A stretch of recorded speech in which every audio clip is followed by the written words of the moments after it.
Chapter 1035. Last night, after Gilgamesh left, Wuming also left not long after. However, Wuming left with Gadatsi and Matthew. The method was simple. Whether it was using magic or mental power, Wuming could take the two away without waking them up.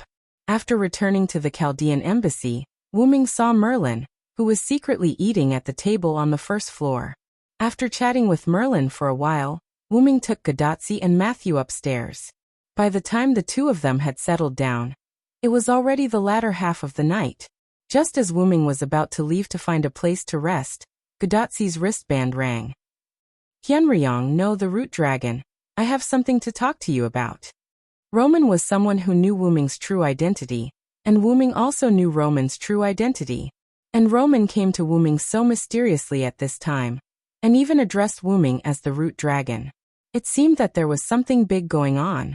Less than 20 employees of Chaldea have gone to rest. The director and her followers are still maintaining the Holy Grail, and will not let Chaldea contact the outside world. Da Vinci has also returned to his workshop. Tachika and Matthew are also asleep. So, Roman came to contact Wuming when no one else was around. Obviously, he must have something important to say. Are you feeling uneasy about the enemy who burned humanity? Wuming asked casually.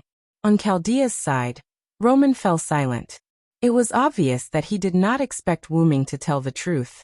It was not difficult to guess. Roman came to Wuming secretly because he did not want others to know. Only secrets must be kept. And there was indeed a secret between Roman and Wuming. That was, Wuming and Roman knew each other's true identities.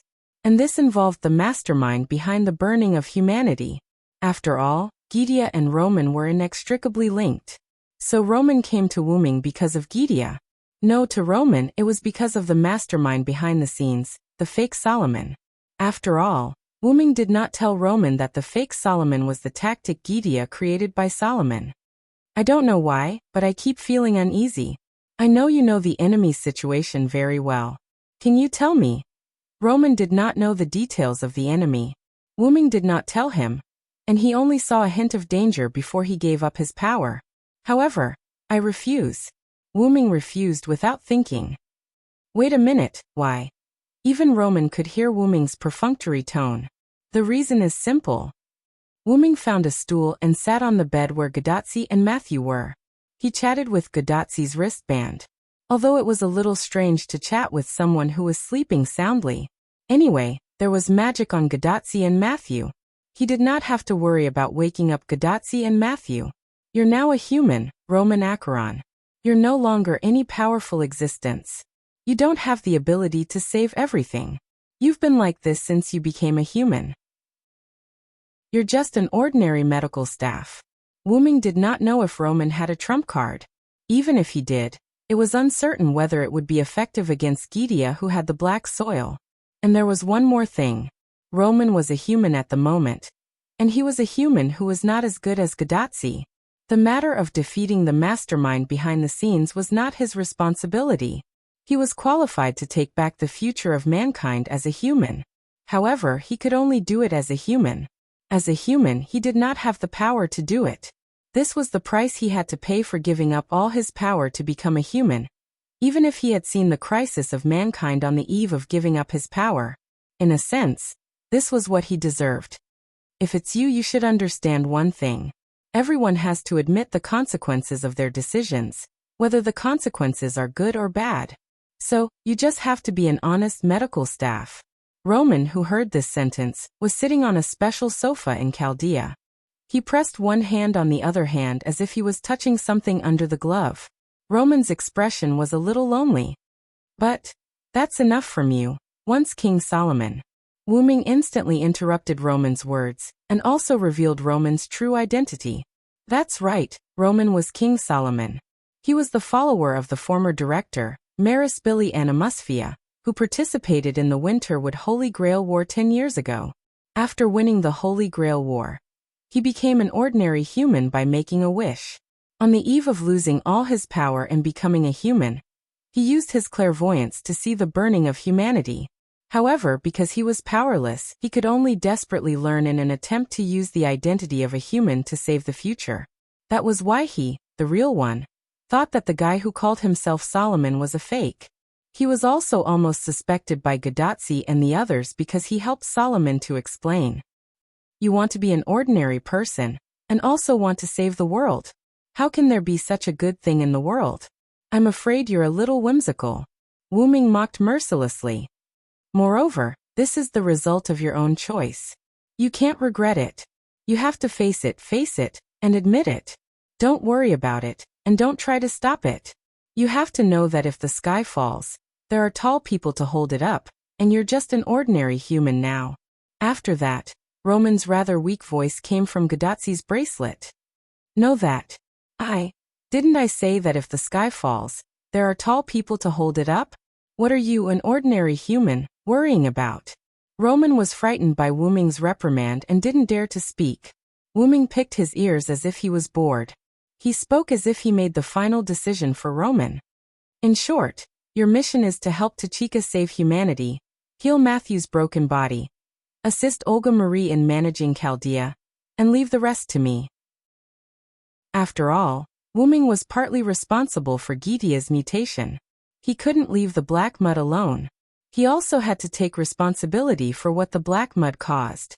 However, the difference between Wu Ming and Roman was that Wu Ming had the ability to solve all of this, and Roman didn't have such ability. Actually, I just wanted to say that my trump card can't be called a trump card 100%. Plus, I don't know why, but I have a bad feeling, so I wanted to ask you to help me. Roman in Chaldea loosened his crossed hands and smiled awkwardly.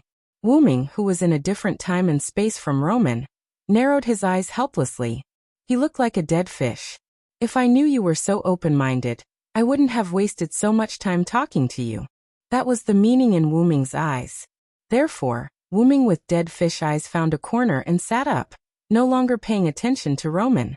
Only Roman's calls echoed in the room, until he was almost discovered by the Chaldea personnel, who woke up in the night. As for Wu Ming, he sat there until daybreak. That was what happened last night. Wu Ming looked at the door where Gadotsi and Matthew left, then he stood up and walked out. In fact, although Wu Ming and Roman's conversation was very casual, Wu Ming also had thoughts and speculations. Wu Ming believed that Gidea might have become stronger. Chapter 1036. Roman didn't know that the so-called mastermind behind the scenes was actually Gaia, the magic technique he had developed himself. However, the guy who claimed to be Solomon, who appeared at the London Singularity, was indeed himself. Therefore, in Roman's opinion, the enemy was likely to simply control his corpse and impersonate Solomon. Therefore, no matter how powerful Roman's trump card was, it could only target his controlled corpse and could not eliminate the mastermind behind the scenes. Therefore, Roman did not have much confidence in using his hidden means as a trump card. Under such circumstances, Roman even felt uneasy. This meant that his hidden means were probably useless, which was why he came to Wu Ming. Wu Ming had always believed in intuition, so he also had a certain degree of trust in the intuition of others. What did Roman's worry mean? Roman did not know who the enemy was, but Wu Ming knew very well. This meant that Gidea was likely to have gotten rid of the restrictions of Roman's hidden means. And there was no doubt that Gidea had become stronger. Although Wu Ming was not afraid of Gidea, this information was indispensable to Wu Ming. In short, he would deal with whatever came his way. He bid farewell to everyone first and returned to the route. Not long after, Wu Ming also went downstairs. After going downstairs, what entered Wu Ming's eyes was naturally the scene of Gadotsi and the others eating breakfast. At the rectangular table, Gadotsi and Matthew sat on one side, while Merlin and Anna sat on the other side. The four of them had a rather bland and small breakfast. This was made by Anna. Because there was not much food, it was bland and in small quantities. Wu Ming randomly found a seat and sat next to Anna. He did not know if Gadotsi and Matthew had recovered, but Wu Ming decided to sit opposite them. You're about to leave. Why don't you have a good meal? Wu Ming then joked. The Uruk is quite short of food at the moment. Let's have breakfast as a memento, Gadotsi answered Wu Ming with a smile, as if she was not the one blushing earlier. I'm a little reluctant, Matthew said softly. However, Matthew's face was still slightly red. It seemed that Matthew's skin was not as thick as Gadotsi's. After all, we're integrated into the Uruk city. Merlin took a sip of the clear soup and smacked his lips. TSK, it seems that I can't live without Uruk food, ha ha ha ha. Even if it was bland, the taste of Uruk had left a mark on Merlin's taste buds in the past 6 months. As expected of Merlin. Anna glanced at Merlin and sneered in a cold voice. After all, it's me, however. Merlin seemed to have received some kind of praise and was quite pleased. Well, who could be more thick-skinned than Merlin? Anna, are you okay? Wuming, who had chosen to ignore Merlin, suddenly asked Anna beside him. When he chatted with Merlin last night, Wuming learned from Merlin that Anna had used the power of the Holy Grail to transform into Gorgon. Together with Ereshkigal, they had dealt with the 5 powerful demonic beasts that attacked the Uruk. Although Anna had now recovered her body, he was still worried about Anna's Wuming, so he decided to ask. I'm fine. Anna shook her head. Although Sakura Madu was in the Holy Grail that Wuming gave to Anna, the function of the Holy Grail still existed. Using the power of the Holy Grail to transform into Gorgon, and then using the power of the Holy Grail to recover, it would not affect Anna, nor would it cause any harm to Sakura Madu in the Holy Grail. Anna put down the bowl, and then took out a golden crystal from her arms. I'll give this back to you. After Anna used the Holy Grail, it became like this, but Sakura Madu was still inside. I'm a servant, I can't bring her back. That was the reason why Anna returned the Holy Grail to Wuming. I know, I will bring Sakura Madu back to her time. Wuming nodded and put away the crystal. By the way, assassin, what happened to the Holy Grail in Tiamat's body? The Holy Grail that disturbed this time was in Tiamat's body, and at this time, Tiamat was defeated by Wuming, so it was reasonable to say that the Holy Grail should have appeared. Matthew's face was also red. He had also forgotten about the Holy Grail. The celebration and fatigue caused everyone to not care about the whereabouts of the Holy Grail. Gudatsi only remembered this matter when she saw Anna return the Holy Grail that Wuming gave her to Wuming. I sealed the Holy Grail and Tiamat together, Wuming said, and with one hand, a cluster of light appeared in Wuming's hand. These were the seals formed by the virtual star Taisui. Later, I will take away Tiamat's seal along with the Holy Grail. I can't give it to you for the time being. Wuming turned his hand again, and the virtual star Taisui that sealed Tiamat disappeared. This doesn't matter. We have reverse detected the location of the final enemy through the existence that tried to invade Chaldea. Roman's voice came from Gudatsi's wrist. The use of the Holy Grail in Chaldea was basically to analyze and find the person who made it. When Wuming stored the Holy Grail that sealed Floros in Chaldea, Chaldea was almost invaded because of it. However, it was a blessing in disguise. Chaldea unexpectedly located the location of the enemy through reverse search, so there was no need for the Holy Grail. How about this, Roman? I will go explore first. Tachika will stay in Chaldea for now. Why? Gudatsi looked at Wuming in confusion. She had passed through all 7 singularities, so why did she need to be so careful when facing the final enemy? Moreover, Gudatsi couldn't bear to see Wuming in danger alone. Similarly, Matthew couldn't do it either. Senior Villo, I think it's better for us to go with you. Little Eggplant was rarely serious. However, Wuming smiled. You've misunderstood. I just need to verify something. If I go with you, I'm afraid I'll hurt you. Both Gurgle and Mashu nodded their heads as if they suddenly understood. With Wuming's powerful strength, it was very likely that he would hurt his allies. However, Roman and Leonardo da Vinci in Chaldea noticed something. How could a strong person like Wuming accidentally hurt his allies? It was obvious that Wuming didn't want Gudatsi to be in danger. But in the end, Roman agreed with Wuming's decision. Alright then. Tachika and Matthew will go back to their rooms to rest after returning to Chaldea. We'll wait for Hyenryong's notice before we act. No matter what, Gudatsi wasn't as powerful as Wuming. She was just an ordinary person.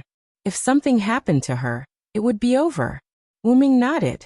After you finish eating, we'll go to the Divine Tower to bid farewell to Gil and the rest. At the same time, Wuming also freeloaded a meal. Chapter 1037.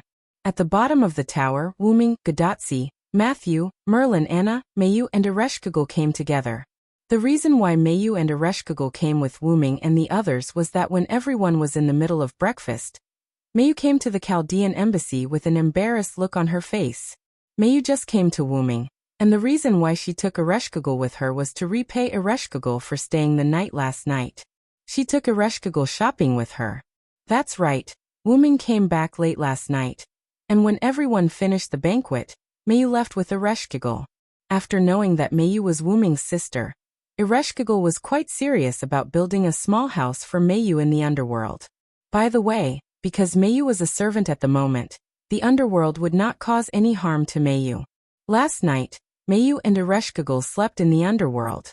At the bottom of the tower, the soldiers who went to report to Gilgamesh returned and invited everyone to enter the tower. Wuming and Mayu walked in the end because Wuming and Mayu whispered to each other. Mayu, I didn't take good care of you. How did you sleep last night? Wuming held Mayu's hand with an apologetic look on his face. First, he tried to remove the black mud that fused with Tiamat. After that, he talked to Gilgamesh and sent Gadotsi and Matthew back to the Chaldean embassy. After that, he discussed with Roman. After that, he thought about the clarity from Roman's words. After all these things were done, the sky was almost bright. Sister L is very good to me.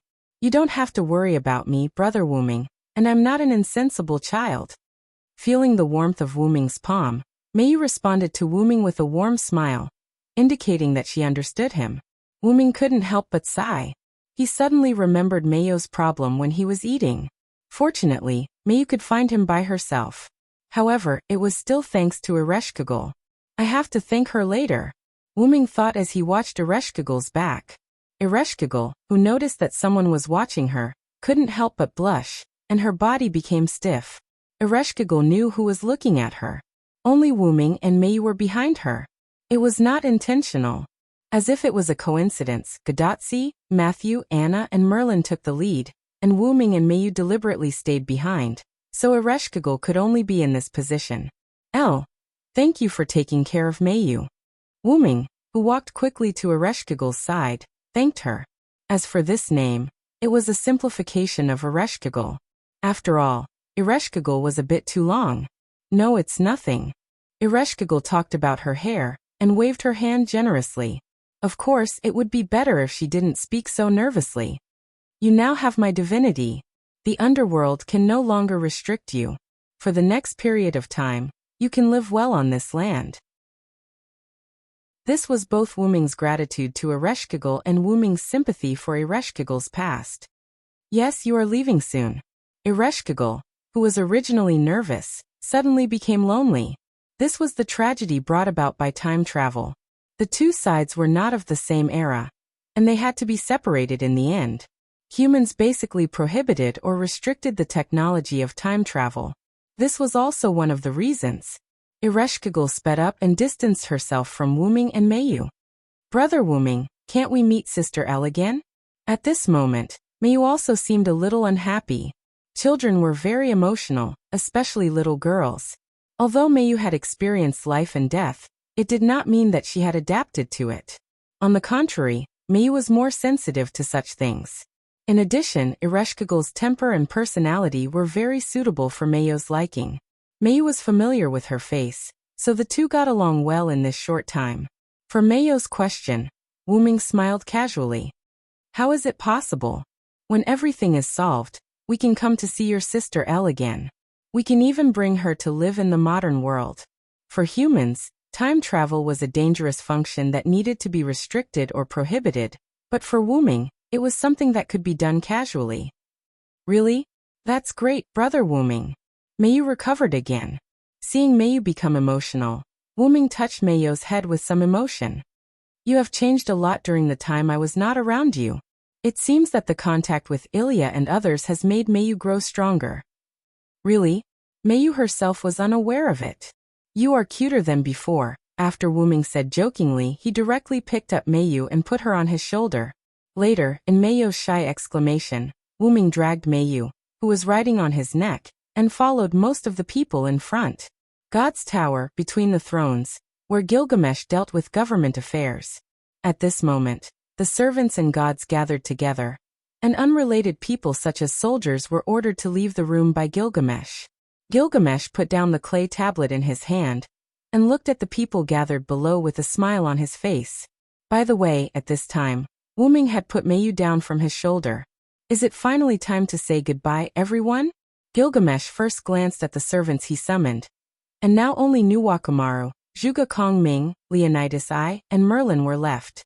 Then Gilgamesh looked at Ishtar, Quetzalcoatl, Ereshkigal, and Anna standing in the corner. In a sense, the three goddesses' alliance finally stood on the side of humans. Later, Gilgamesh looked at Wuming and Enkidu standing together, and Wuming's sister in modern times. His sister aside, Wuming and Enkidu would certainly not stay here. They had their own things to do. Ignoring the leopard man and Funbaba, who were hiding and playing, Gilgamesh finally looked at Gadotsi and Matthew. The last master of mankind, Tachika Fujimaru, and her servant, Matthew Gilead, this king has seen your performance during this time in Uruk. Although you are still very weak, this king believes that even without the help of Hyenryong and others, you can still save this era.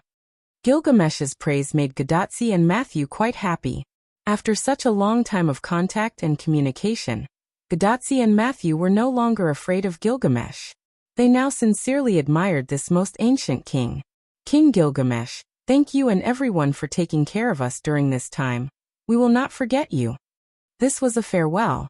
Gadotsi didn't just look at Gilgamesh, she also looked at everyone around her. Tachika, especially me, you have to remember me well. Quizzard came to Gadotsi and hugged Gadotsi, making Matthew panic. And me, don't forget the great leopard man. No one knew when the leopard man ran over and joined in the fun. You are a master, maybe you can summon us as servants to your side. Ereshkigal's tone was quite serious. Humph. Although you can't summon us deity-level servants, that's all that matters.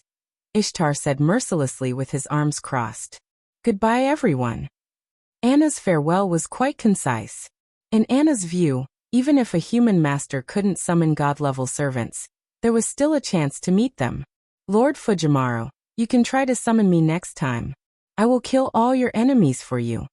Nuwakamaru seemed to have walked out of the shadow of sadness, worthy of being a warrior. Me too, but remember to exercise your muscles often. At the last moment, Leonidas I took off his helmet. Exercise of the mind is the most important thing. Zhuge Kongming interjected.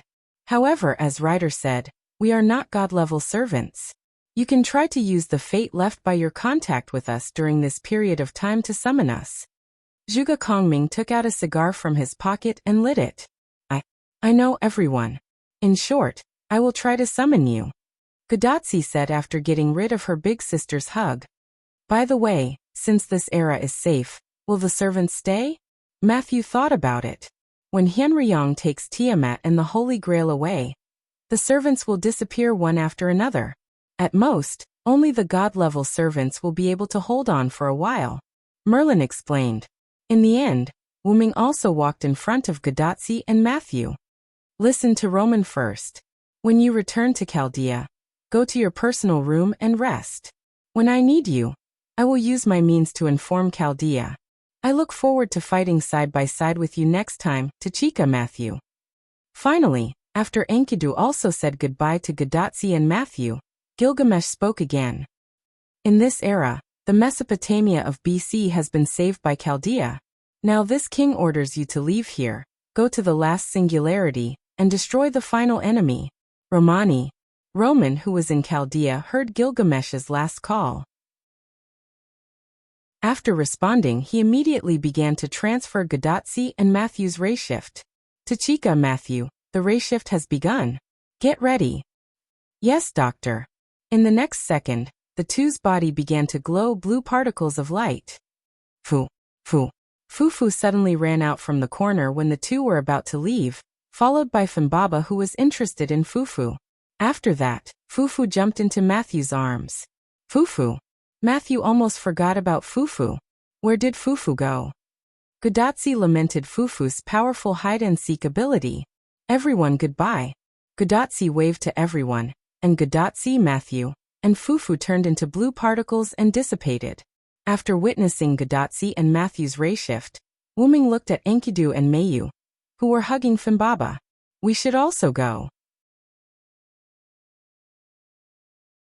Chapter 1038. Inside the origin that looked like a starry sky, on the platform formed in the center, the huge and magnificent white origin dragon opened its eyes and woke up from its slumber. The first thing it did when it woke up from its slumber was to open a virtual screen in the void. The scene on it was an elementary school in a certain world. Wuming, who was in the origin, had the ability to see what was happening in a certain world. Suicune Original Academy Elementary School, where Mayu and Ilya went to school. Before Wuming left, he brought Mayu, Ilya, and the others back to Ilya's world. In any case, Mayu had settled down in Ilya's world and went to school. Wuming wouldn't do such a cruel thing as separating Mayu and her friends. However, because of the Ainsworth family's technology and the method of crossing between two worlds taught by Wuming, Shiro and the others could go to Mayu's world to visit Mayu at any time. On the screen, Mayu was chatting with Ilya and other friends, but then Mayu froze for a moment, and then as if waking up from a dream, she fell into a trance. It seemed that Mayu had received the memory of herself turning into a servant and going to BC. Although it didn't matter if she couldn't receive it, Mayu's servant body was also Mayu. Wuming didn't want anything to happen to Mayu's clone. The heroic spirits in the Valhalla couldn't accept all the memories of the clone, but Mayu wasn't a heroic spirit, so she could definitely receive those memories. Only when Mayu's main body received the memories and information of the clone could it prove that the clone had returned safely. Now it seemed that Mayu had indeed received it, and Wuming was relieved. Mayu's trance scared Ilya. Seeing Ilya nervously wanting to pull Mayu to the infirmary, Wuming couldn't help but laugh. Ilya is still so rash. But to Wuming's surprise, he saw an equally nervous Erica on the screen. It was very likely that Julian had used the Ainsworth family's technology to send Erica to this world, and arrange for her to attend school with Mayu and Ilya. In this regard, Wuming wasn't worried at all. Julian was probably just thinking about his sister, and wanted Erica to experience the life of a normal person. Julian was like an elder brother now. With a thought, the virtual screen disappeared. After all, Wuming only wanted to check on Mayu's condition, and nothing else. Next, it's Tiamat. Wuming said. With a thought, a ball of light exuding the light of the universe appeared in front of Wuming. This was the illusory star Taisui that sealed Tiamat. Let's begin. As if God had said, "Let there be light." The illusory star Taisui was unsealed under the command of God of the origin. Countless black mud rushed out and fell into the origin. In the next second, the entire space of the origin seemed to have come alive and eliminated the black mud at the root. The black mud, which was originally like a river bursting out of a dam, shrank again and quickly disappeared. In the end, only a little bit was left. This was Tiamat's black mud, her sea of life. The black mud that existed in it had all been treated as a virus by the origin and cleaned up by the origin. Immediately afterward, Wuming's huge dragon claw gently tapped the sea of life, and a figure immediately separated from the sea of life. It was the spiritual base of a servant. It was Musasobo Benkei. After being assimilated by Tiamat's sea of life, there was no way to remove it. This was what Ishtar had said, and it was also publicly known. However, in the origin, Wuming could easily separate Musasobo Benkei's spiritual base from the sea of life. Wuming's dragon claw gently tapped Musasobo Benkei's spiritual base, and a ripple appeared behind Musasobo Benkei, enveloping Musasobo Benkei. The ripple then disappeared. Wuming sent Musasobo Benkei back to Uruk, where he would meet with Nuwakamaru and the others for a short time. Then, because of the disappearance of the Holy Grail, they would dissipate together and return to the Martyr's Palace. Musasobo Benkei's matter was taken care of. Then, there was Tiamat's problem. Wuming lowered his red eyes and looked at the pink and somewhat cute starry eyes. In the end, the Sea of Life turned into Tiamat but in human form. Tiamat in human form was no different from a normal woman. In fact, her face and figure could even be considered to be of the highest quality in human aesthetics. At this moment, Tiamat in human form was like a human girl. She sat on the ground like a duck with her legs pressed together as much as possible, and looked up at Wuming. She had a petite body and 2 arms and 2 legs, but she was almost naked. Only some scales and animal skin covered certain parts of Tiamat's body. There was a pair of huge twisted horns on her head, which were almost identical to the horns on Tiamat's head in dragon form. In human form, Tiamat's mouth didn't split open all the way to the back of her head, but her teeth were also serrated. The only thing that satisfied Wuming was her starry eyes. It couldn't be helped. Those starry eyes, together with Tiamat's current appearance, were simply too cute. I really don't know how those gods were able to do it back then. Wuming couldn't help but ridicule. Then Wuming's huge dragon body changed, and Wuming's dragon body turned into human form. After all, Tiamat was very petite at this moment, and it wasn't easy to talk with her huge body. After landing on the platform, Wuming walked in front of Tiamat. Looking at Tiamat, who stared at him motionlessly, Wuming didn't know what to say.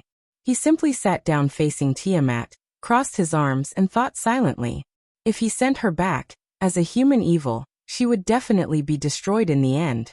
Wuming definitely wouldn't do that. Should he send her to another world?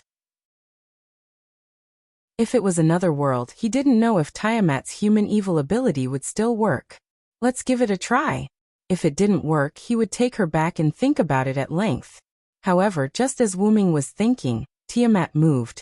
Tiamat leaned forward slightly, stretched out her hands, and hugged Wuming's head. Then, while Wuming was in a daze, Tiamat put Wuming down. Then, she placed Wuming's head comfortably on her lap. Obviously, it was a knee pillow. Wuming didn't react at all. Or rather, Wuming was dumbfounded. Although the black mud was removed, Wuming also thought that Tiamat might attack him. However, he didn't think that Tiamat would give him a knee pillow. This was too ridiculous. Wuming couldn't believe it at all. However, it was quite comfortable. "Child. My child." A delicate and ethereal voice came out of Tiamat's mouth. Wuming had some guesses about this. Tiamat's desire for children led her to treat Wuming as her own child. And the knee pillow was just a way for Tiamat to love her child. However, the one she should love wasn't herself. She should love someone else. "Shawan, come out for a second." Wuming swung his hand and threw out the golden chain wrapped around his arm. The chain turned into a beautiful green-haired person, Enkidu. "Lord Hyenryong, do you want me to replace you?" Enkidu smiled bitterly. She wasn't stupid, and she had been watching from the side. How could she not understand Wuming's meaning? "Just call me Wuming at this time. We're not in Uruk anymore," Wuming corrected her. "Yes, Lord Wuming." Then Wuming nodded. "Also, you're right. Come and enjoy Mother's love for me." Ever since Enkidu came out, Tiamat had noticed her. Enkidu smiled bitterly again and walked to Tiamat's side. Then, without a doubt, she was also put down and laid on Tiamat's knee pillow. Chapter 1039. The current Enkidu was Enkidu after fusing with Kingu, so Enkidu could be considered Tiamat's son. That was why Wuming wanted to let Enkidu enjoy this motherly love on his behalf. However, why do I have to continue resting on my knees? Wuming tilted his head and body as if he was resting on a pillow. "There's no other way, Lord Wuming. It's probably because you're also Mother's son." Enkidu, who was also leaning on his knees, was facing Wuming with a smile of schadenfreude on his face. Indeed, Hyenryong's rumors mentioned that Hyenryong was Tiamat's son, and that Ulidim and the other magical beasts called Wuming Ramu. The connection must have been made. However, Wuming was not Tiamat's son. Even if it was fabricated, it should not affect Tiamat. Why would she really treat Wuming as her son? Although this knee pillow is quite comfortable, I still have things to do. After all, Wuming was going to find Gydia to solve everything. What was the point of resting on her knees? Tiamat seemed to have heard Wuming's words. She muttered and stroked Wuming's cheek. "Child. My child." Then, Tiamat moved Wuming's head away from her knee pillow. Wuming took the opportunity to sit up and looked deeply at Tiamat. He did not expect Tiamat to be so understanding. It seemed that she was still thinking about her child. "How about I raise her as a stepmother?" Wuming had this idea. Hearing those words, Tiamat's starry eyes involuntarily lit up. She appeared to be very happy. "Lord Wuming, Mother is probably happy that you've acknowledged her as your mother." Enkidu understood Tiamat. She could tell that Tiamat was very happy. As she spoke, Enkidu tried to sit up. However, Tiamat pressed down on Enkidu's head and stroked it. Wuming smiled helplessly. It was not a big deal to have a mother out of nowhere. It was better to have a long-term plan. However, Wuming did not directly reject this idea. Let's not talk about my matters for now. I'll have to trouble you to stay here and enjoy the motherly love for me. Similarly, Wuming also stroked Enkidu's head. Then I'll have Kalas follow you. If you don't bring me along, I'll be worried. Enkidu's face was slightly red, but she was very serious. I'll always be with Master. Kalas on Wuming's head made her presence felt. My backup machine is also close to perfection. I can guard the great source on my own. Then Wuming turned his head and looked into the void. In the next second, little Wuming number 1's backup machine suddenly appeared out of thin air. Then the backup machine steadily walked to Wuming's side and laid down on the platform. Once an external entity attempted to enter or attack the great source, Wuming's backup machine would be able to defend against it. Using an analogy, the great source was the home, and Wuming's backup machine was the AI butler. After Wuming activated the backup machine, his body suddenly transformed into a gigantic great source dragon. Then I'll be leaving. In the next second, the dragon flew to the side and disappeared as if it had fallen into an illusion. Go early. Come back early. Tiamat waved her hand stutteringly at the direction where Wuming disappeared, looking very much like a mother sending her son off. Looking at Tiamat like this, Enkidu was a little jealous. You love your child so much. Why did you abandon Kingu? Enkidu and Kingu fused at the Mesopotamia singularity. Tiamat's abandonment of Kingu was naturally engraved in Enkidu's mind. Know that, Tiamat stuttered as she explained. Enkidu's eyes lit up when he realized that there might be something behind the scenes. He quietly listened to Tiamat. Tiamat also stuttered as she explained. However, because of her stuttering, it would probably take a while. Between the worlds. In a large world filled with scenes of the universe, huge transparent spheres floated there one after another, like stars in the universe. These huge spheres were worlds. At some point, a huge white figure suddenly appeared. It was Wuming in his dragon form. No matter how many times I come, this scene always amazes me. Wuming's huge dragon eyes flashed with the light of the universe. Worlds existed in this way, and Wuming was very interested in this phenomenon. Let's take a good look around. After all, traveling between worlds was a wonderful thing. Following this, Wuming flew in a certain direction. Wuming had gone to find Gidia last time, so he naturally remembered the route. However, even if he did not remember, Wuming could still find Gidia by relying on the attraction of their origin powers. Not only had Gidia become stronger, but so had Wuming. In other words, as long as he stayed in the Great Origin, Wuming would continue to grow stronger. In addition, Wuming's body had experienced many years in the box world, and the passage of time had become the best catalyst for Wuming to become stronger. However, the origin dragon before and after reaching adulthood were two different existences. The difference was like the difference between an ant and a dragon. As an existence who was only one step away from becoming an adult origin dragon, Wuming could sense this. In fact, it was best for Wuming to wait until he reached adulthood before finding and killing Gidia. That was the safest way. However, time waited for no one. Who knew if Gidia had comprehended something from the Black Origin Mud, or if he had analyzed the power of the Black Origin Mud. And most importantly, Gidia must have had something to do when he burned the human essences, and Wuming had to stop him. Now it was too late for Wuming to figure out how to cross that step and reach adulthood.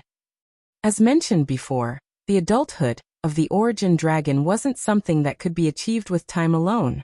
As for how to do it, sorry, Wuming didn't know, so Wuming needed time to figure it out. For example, Wuming was like a prince who had been stranded in the world. He relied on his own efforts to return to his country, but after finding the palace with great difficulty, he wanted to find the royal family to learn how to become stronger, only to find that the royal family was all dead, and there was no way to find anyone to learn how to become stronger. However, if Wuming could stay in the palace for a while longer, he might be able to find a way to become stronger. But this required time, and Wuming didn't have time. I'm already very strong now. Even if Gidia completely grasps the secret of the black origin mud, he can only tie with me at best. This was Wuming's worst-case scenario. Wuming had experienced a lot since the last time he fought Gidia. If Wuming encountered Gidia at the same level as last time, he would definitely be able to crush him. However, Wuming also knew that Gidia had also become stronger. Even so, Wuming was still not afraid. If something really happens, I'll just run back to the origin and hide. Yes, Wuming's idea was very simple. If Gidia's strength exceeded his expectations, Wuming would run back to the origin and hide. In any case, the origin dragon in the origin was like a tiger in the forest or a flood dragon in the sea. Wuming was a god in the origin. However, it wasn't very likely that it would come to that. Let's hurry up and settle everything. With that, Wuming sped up and disappeared. Chapter 1040. Between the worlds, in a certain place filled with the scenery of the universe, there was a small independent world that had separated itself from the original world. At a closer look, it seemed to be a group of open-air platforms of various shapes and colors. There was a spotlessly white platform that was larger than the other platforms. At the same time, it was located on top of the other platforms. The other platforms revolved around this platform that was much taller than them, like stars surrounding the moon. On this spotlessly white platform, there was a spotlessly white jade seat in the center. If it wasn't for the dark universe with specks of starlight as the background, but instead the blue sky and white clouds, this place would probably be a beautiful scenery. However, the spotlessly white jade seat contrasted with the cosmic-like background between the platform and the world, making it stand out and rather eye-catching. On the jade seat on the platform, there was a humanoid existence that was much taller than ordinary humans, sitting upright on the jade seat. He seemed to be the master of this independent small world. He was Gitia, the existence that had impersonated King Solomon, and commanded the 72 demon god pillars, the demon god King Gitia. At this moment he seemed to be waiting for someone. Not long after, a spotlessly white figure flew over from the cosmic-like sky. It was Wuming in his dragon form. You seem to be waiting for me. Wuming's voice came from the mouth of the origin dragon. Unlike his original rough voice, Wuming's voice did not change when he was in his dragon form.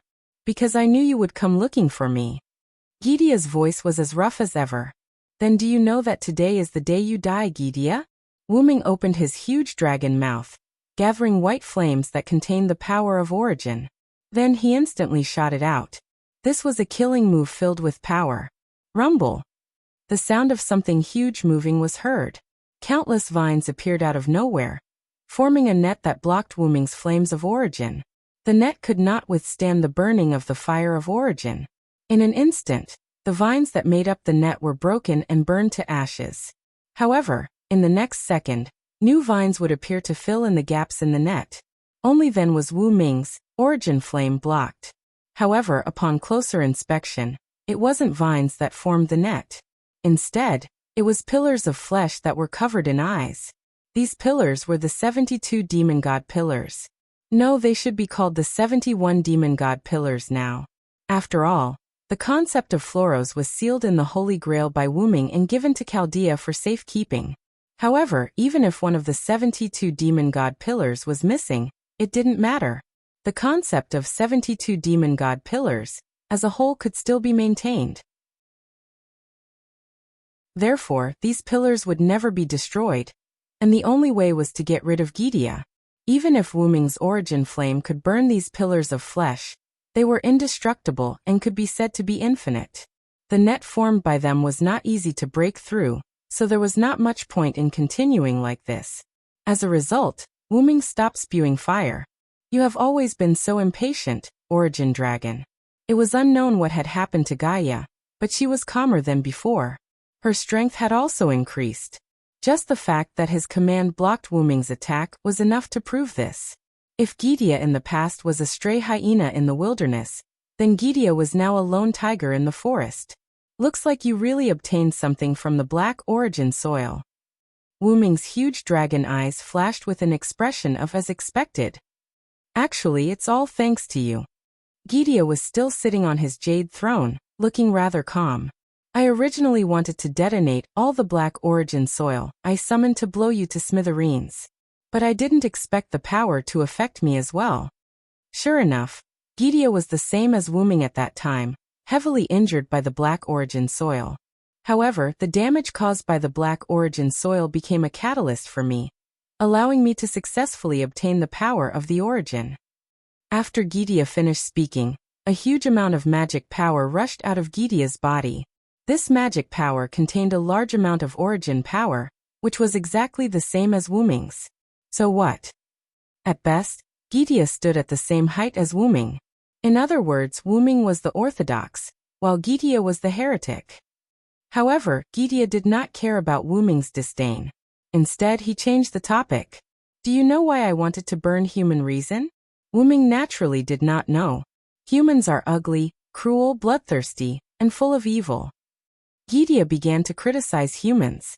Although there are excellent and kind humans, it is undeniable that most humans are pests on this planet.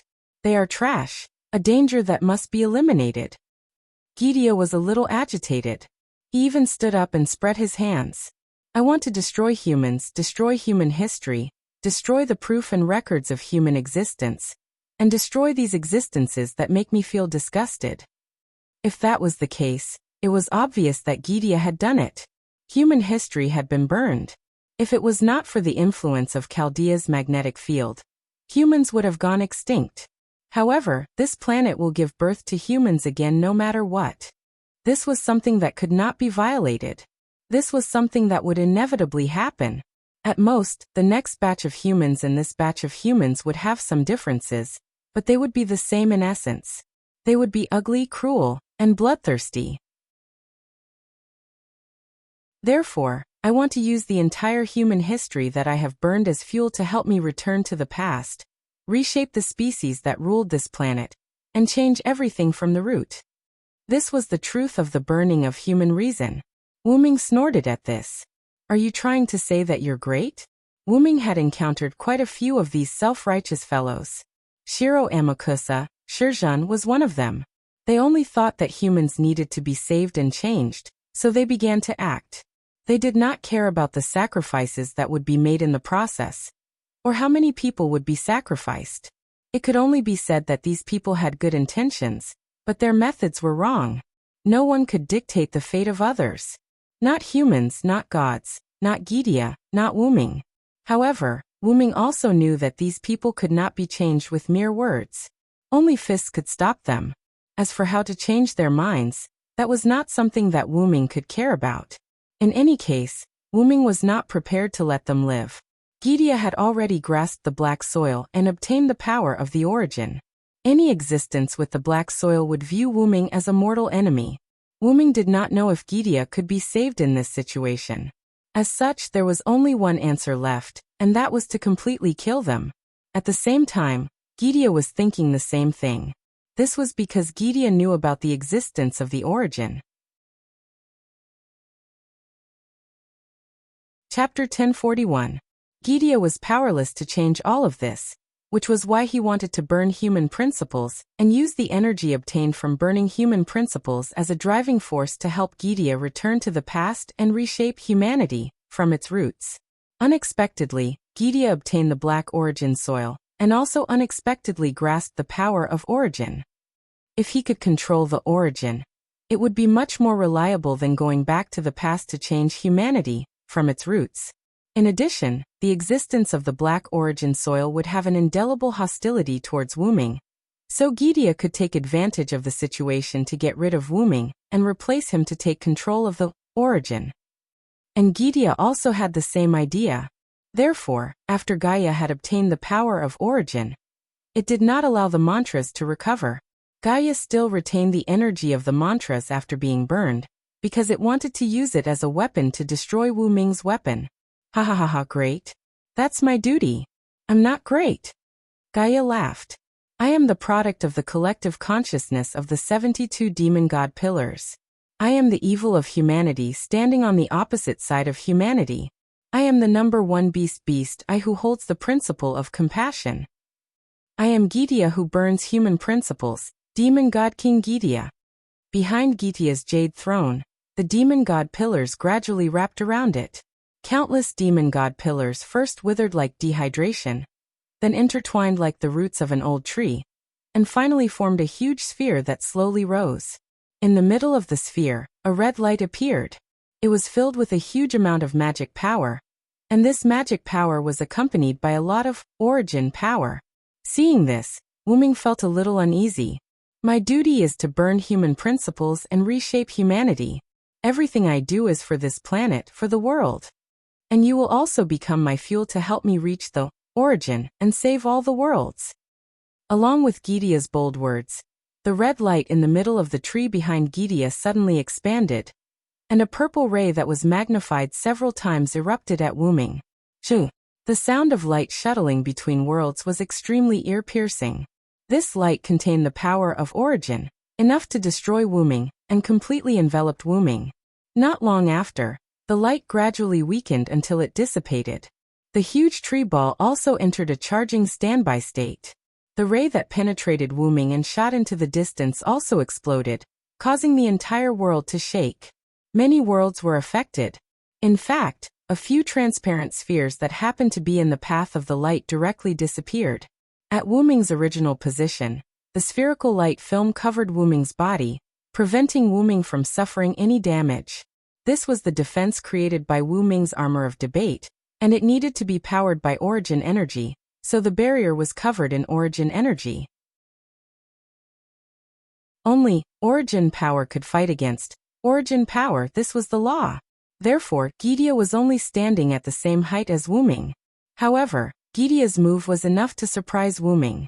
Gaia's technique destroyed several transparent spheres of light, each of which was a world. Even ordinary humans had differences in strength. Even if Wuming and Gidea stood at the same height, there were still differences. Judging from the attack just now, Gaia's offensive prowess had surpassed Wuming's. This guy can't be underestimated. Although Wuming didn't have the intention to underestimate Gidea, he was even more cautious now. However, Wuming didn't believe that Gidea's attack didn't have any limitations. That was the energy produced by the humanity that you burned, right? And since it was energy, there would be a time when it would be exhausted. One had to know that humanity only lasted for a few thousand years, and wasn't endless. I don't have nearly endless magic power like you. Only by using the ashes of humanity that I'm going to use as fuel can I be confident in killing you. Even the Magus King Solomon didn't have endless magic power, so it was even more impossible for Gidea to have it. That was why he needed to use the energy obtained from burning humanity as fuel to fight against Wuming, who had nearly unlimited magic power. I have to say, Gidea, you are the strongest enemy I've ever faced. Wuming had encountered many powerful enemies, and they also had existences that could kill Wuming. However, they couldn't kill Wuming as easily as Gidea because they didn't have the origin power. Gidea, on the other hand, had the origin power and the origin black mud that countered Wuming. He could easily eliminate Wuming, provided that his attack hit its target. My dream was achieved by stepping on the corpse of your origin dragon. Accept your fate. Wang. The huge tree ball behind Gidea was fully charged. The red light appeared once again, and began to gather a huge amount of magic power with the origin power. It was obvious that Gidea was going to use the same move again. However, Wuming wouldn't give him another chance. Fear the one with wings. Evil people and powerful people are all afraid of me with wings. My wings will bring you curses. Evil people can't hit me. With the origin power, Wuming's figure suddenly disappeared and instantly appeared in front of Gidea. In the next second, a pure white dragon claw reached out and slashed at Gidea with unstoppable force. Indeed, Gidea had the origin power and could easily kill Wuming. On the other hand, Wuming, who also had the origin power, could easily kill Gidea. It was like both sides had max attack power but only 1 HP. The moment one's killing move hit the other, victory would be decided instantly. However, Gidea's attack range was too large. Once Wuming got close to Gidea, his attack would be restricted. After all, Gidea couldn't possibly fit himself into the purple light cannon's attack range. Gidea didn't want to take him down with himself. Therefore, Wuming chose to get close. Wuming's dragon claw landed on the jade seat and immediately shattered it. Countless demon god pillars danced wildly and surrounded Wuming. As for Gaia, she flew to the side. Afterwards, Gydia gathered energy in his hands. The black, origin black mud mixed with tremendous magic power was shot out from Gydia's hands, shooting at the huge Wuming. Light immediately shone from Wuming's body. The huge, origin dragon disappeared, replaced by Wuming's human form with the blade of salvation in hand. Wuming easily dodged Gydia's attack. Using the light produced by the dragon transformation as a cover, he continued to use the power of the phoenix to charge at Gydia. Swish! Gydia dodged in advance and slashed with the blade of salvation, only cutting off a corner of the burning branch above Gydia's head. Immediately, the broken branch that separated from Gydia's head was like a leaf that had been injected with sulfuric acid. It decayed and turned black, until it shattered and disappeared. A large number of demon god pillars took advantage of the situation and surrounded Wuming, twisting in a spiral and forming huge pillars. And Wuming was entangled in these twisting huge pillars. However, in the next second, sword light suddenly appeared and the huge pillar was directly cut in the middle. Wuming's figure turned into a streak of light and reappeared in front of Gydia. Afterwards, before Gydia could react, he raised his blade. Pa! Chapter 1042. Wuming's divine blade of salvation slashed down. But it did not cut anything because Gydia caught the white blade with both hands and clamped Wuming's divine blade of salvation with both hands. Gydia maintained his posture of clamping Wuming's divine blade of salvation with both hands and spoke leisurely. Sure enough, you're the expert in close combat. What a joke. Wuming's skills from Skaha were not for playing with monkeys, but for killing enemies. Let's not talk about other things first. Even a sword master who only practiced one sword skill all year round could defeat a king who had led an army and had good martial arts skills. Gydia was Solomon's magic form. How could he beat Wuming in close combat? Wuming smiled at this.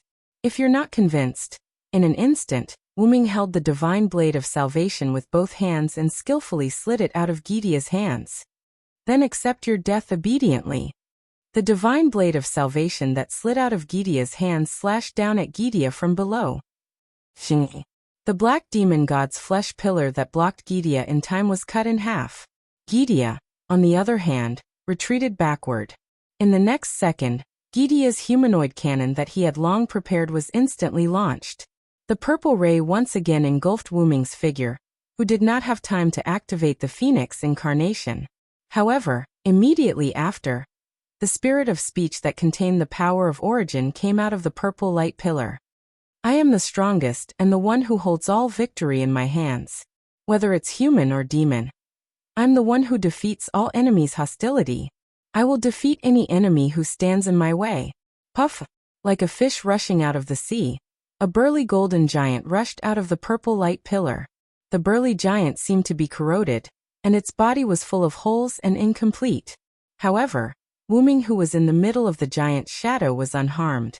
The purple ray of the humanoid cannon dissipated, and the aftermath of the explosion still erupted somewhere between the worlds. Needless to say, a few worlds must have been destroyed this time. Wuming dispelled the giant incarnation and stood opposite Gydia, who was floating in the void not far away. Around them were squirming pillars of various colors with eyes. From Wuming's close attack on Gydia to Wuming's use of the giant avatar as a shield to escape the beam of the humanoid cannon, it only took a few seconds. The victory and defeat that had almost been decided was actually just a facade. However, in the end, Wuming still had the upper hand. After all, Wuming had cut off a corner of Gydia's head, while Gydia did not cause any injuries to Wuming. Origin Dragon, you are indeed very powerful, but you still haven't reached that height.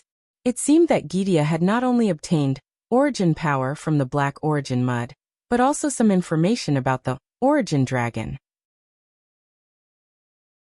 Even if I haven't reached that height, it's more than enough to deal with you. Wuming stretched his neck and brandished the divine blade of salvation. The previous fight with Gydia was actually a test.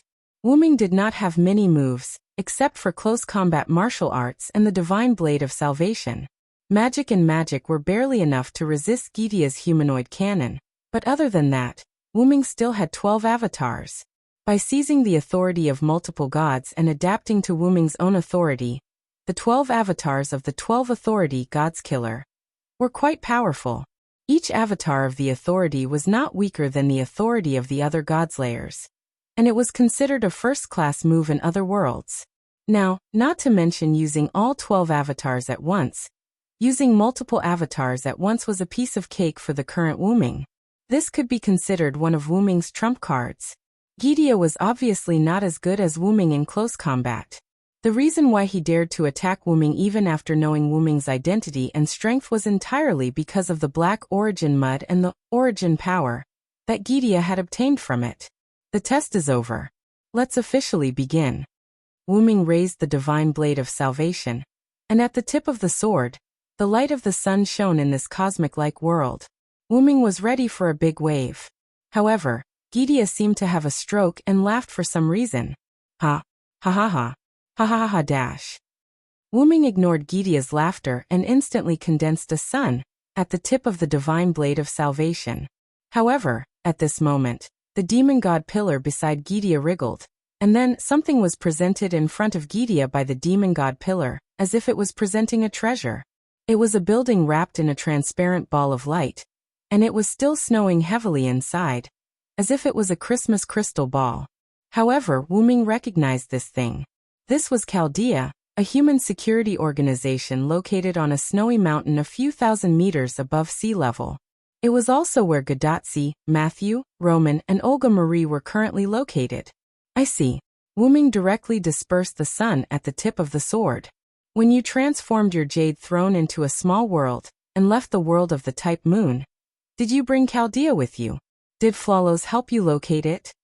After all, Chaldea was considered a singularity that was difficult to find after being burned by the Anthropocene. Gidia wouldn't be able to find it so easily, and the origin black mud and origin power weren't omnipotent. That's right. It was the moment Flawless escaped from your seal. He sent me Chaldea's location, but there's something I need to say. Gidia took the Chaldea crystal ball with one hand. Long before you entered the Mesopotamia singularity, I had already done this. In other words, whether it was Gadotsi and Wuming smoothly arriving in Mesopotamia or successfully solving the problem of the Mesopotamia singularity, it was all under Gidia's control. So it seemed that the reason why Chaldea was able to reverse locate Gidia's lair was actually because of Gidia's instructions? At this moment, Wuming couldn't help but frown. Gidia taking this out now not only meant that he had been going easy on Wuming, but in a sense he was also threatening Wuming. Because Gidia saw Wuming's concern. You really cherished these worlds. That's right, Wuming cherished the worlds between the worlds, or rather, he didn't want them to be hurt. The reason why Wuming fought in close combat, and didn't give Gidia a chance to fire the light cannon was entirely because Wuming was afraid that Gidia's light cannon would affect other worlds. Wuming knew many people in many worlds, including many friends and family members. After Wuming saw that Gidia's humanoid cannon had the ability to destroy worlds, Wuming chose to fight in close combat with Gidia. Because Wuming didn't want these worlds to be destroyed, he didn't want his friends and family to be in danger. Moreover, although Wuming wasn't overly compassionate, and in a sense Wuming was an evil person, even he didn't want to see the worlds with living creatures destroyed by Gidia's humanoid cannon. Whether it was the former or the latter, they were all reasons why Wuming wanted to stop Gidia from firing the humanoid cannon. Wuming was worried that Gidia would see through this, so he tried his best to hide his intention. He made the first move before Gidia fired the second humanoid cannon, which could be considered as an act of striking first to gain the upper hand. However, who would have thought that Wuming's intention would be seen through by Gidia?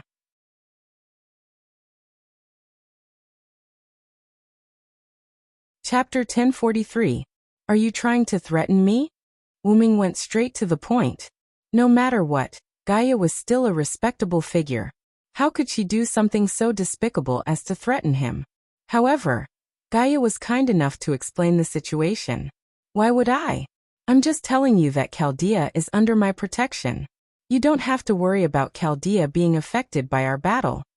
Then Gidia put away Chaldea's crystal ball as if he was really thinking about Wuming. However, Wuming didn't relax at all. Firstly, Chaldea was still in Gidea's hands. What it said just now was another kind of threat.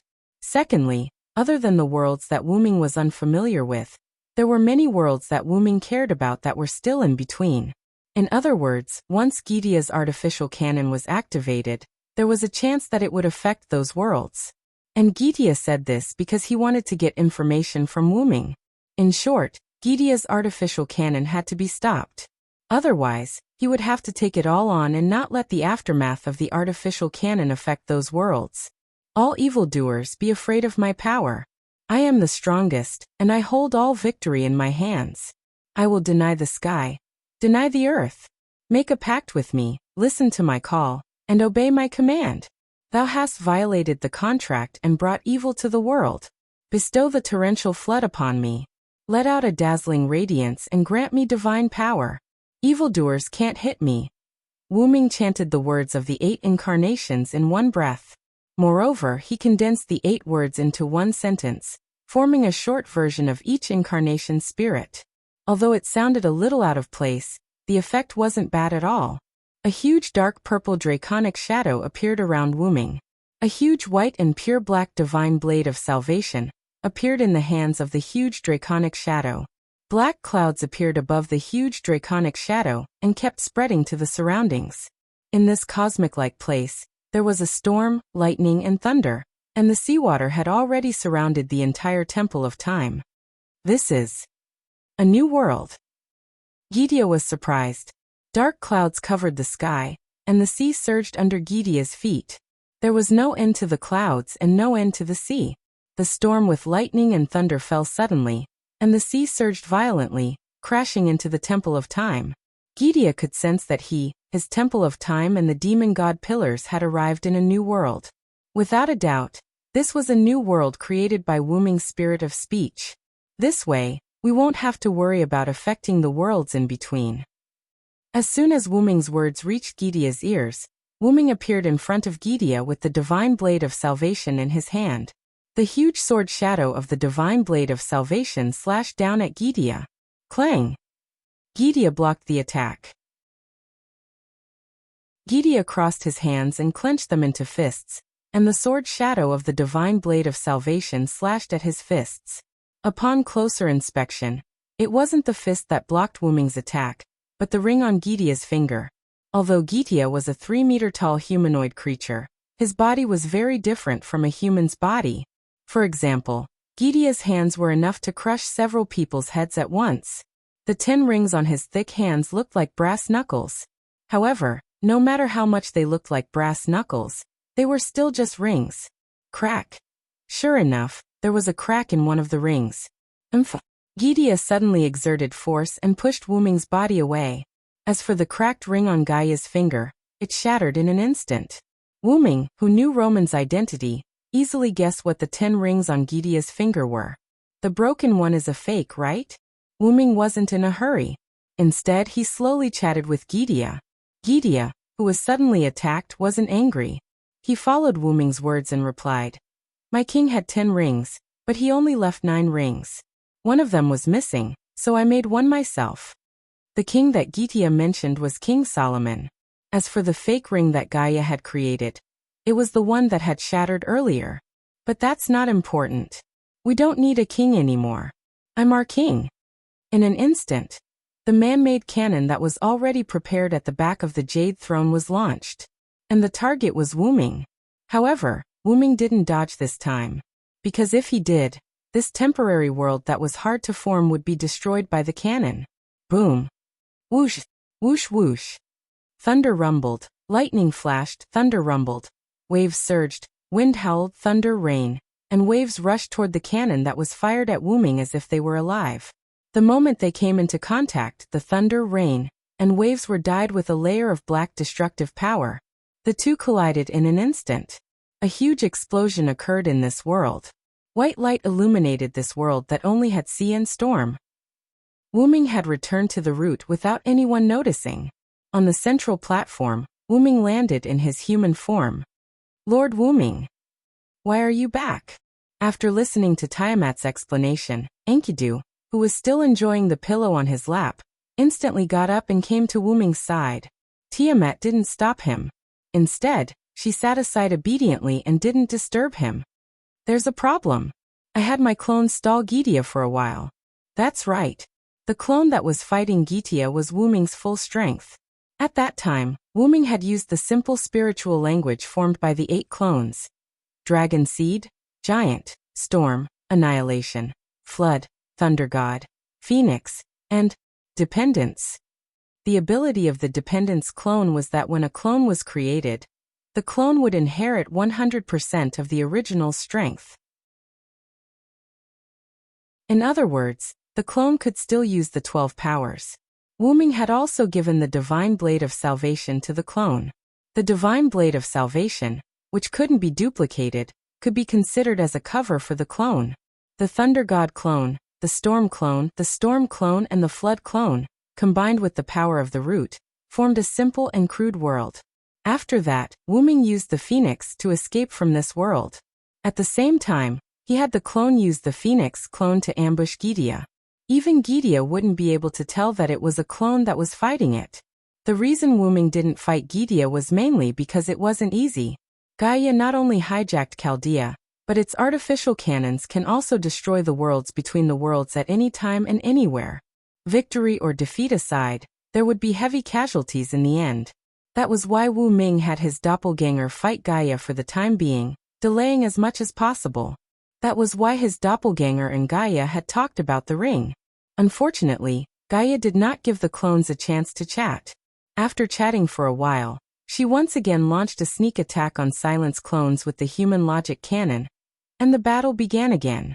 As for why Wuming wanted to return to the root, it was naturally to solve the current situation that was getting worse.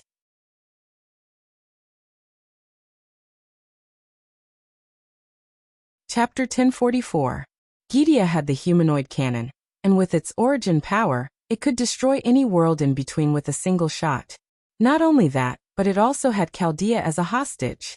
If Wuming fought with Gydia for real, Wuming would definitely have some reservations. Therefore, Wuming returned to the origin and prepared to explore the secret of the origin dragon's adulthood. Only by reaching that height would Wuming be able to effortlessly deal with Gydia, save Chaldea, and protect the various worlds. At that time, Wuming might also find a way to restore the worlds destroyed by Gydia's humanoid cannon. But how would Wuming find out the secret of adulthood? As mentioned before, it would take time since he had no clue. But now, Wuming had a clue, which was why he escaped and returned to the origin. Gydia was injured by the black origin mud and obtained origin power from it. Wuming looked at Enkidu and suddenly said, "So, I want to give it a try." As soon as he said that, Enkidu was shocked and his expression changed. "Lord Wuming." Enkidu had been by Wuming's side for a long time, so he basically knew all of Wuming's secrets. There was not much that he did not know. Therefore, Enkidu knew very well how harmful the black origin mud was to Wuming.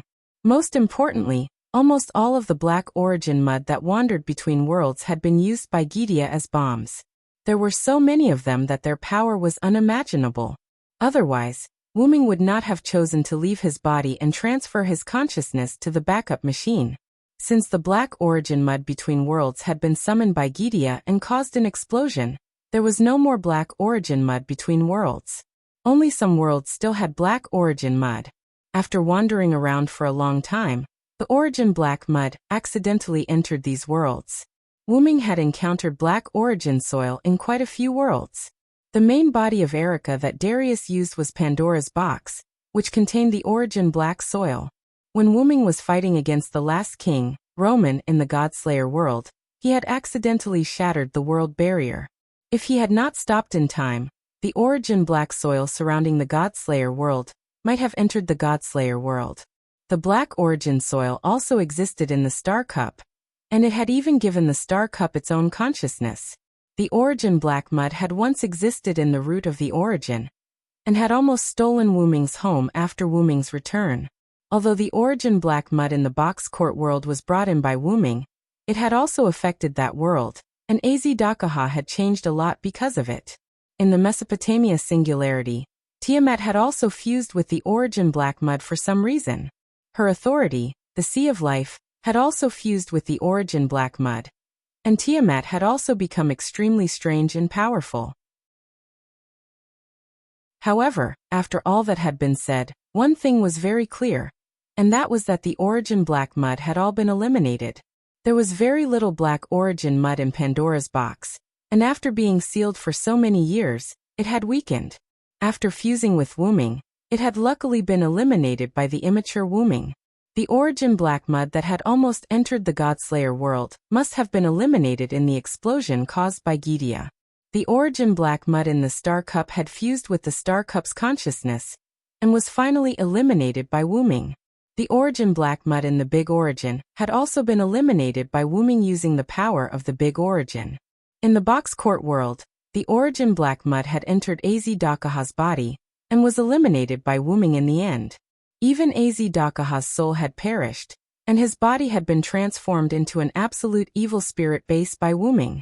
As for Tiamat, Wyrm had also used the Void Star Taisui seal on Az-Dakaha's body to bring her to the Big Origin to be purified.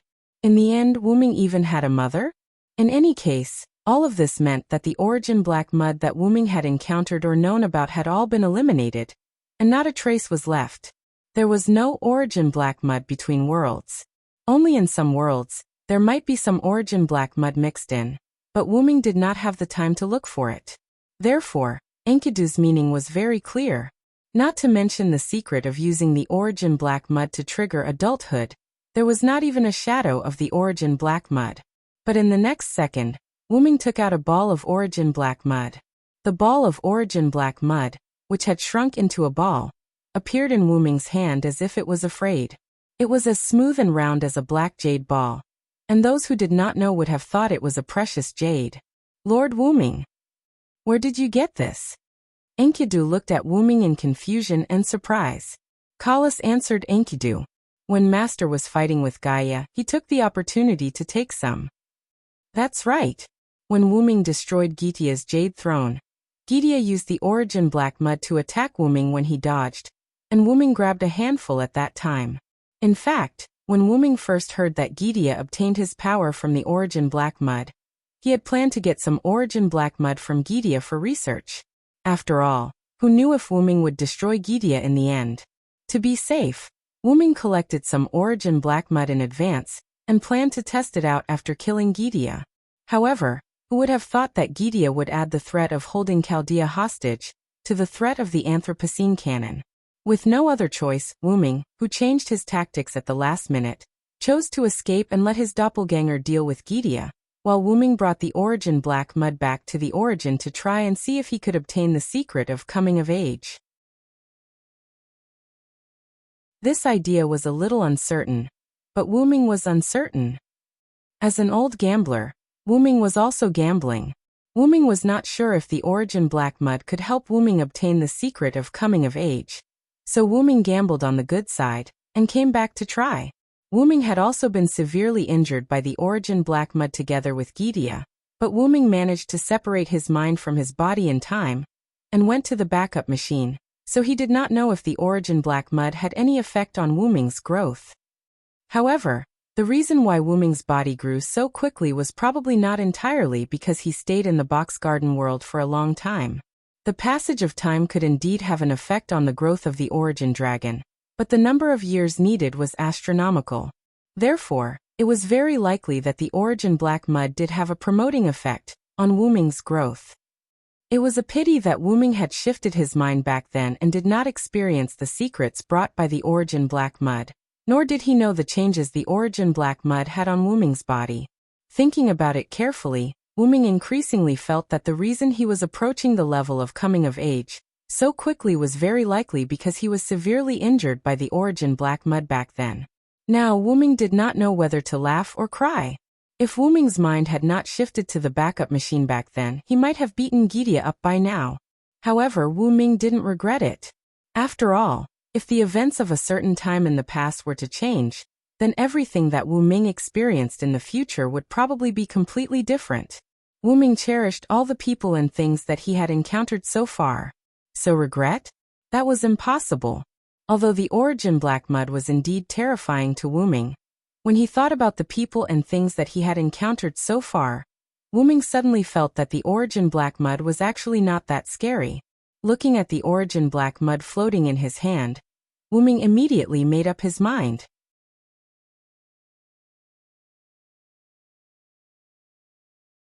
Chapter 1045. Suddenly, Wuming pressed the black origin soil against his heart. Thump. Thump. In an instant, Wuming's heart let out a clear sound that spread throughout the entire route. Then, Wuming showed a pained expression. Lord Wuming. Enkidu was so scared that he quickly held Wuming.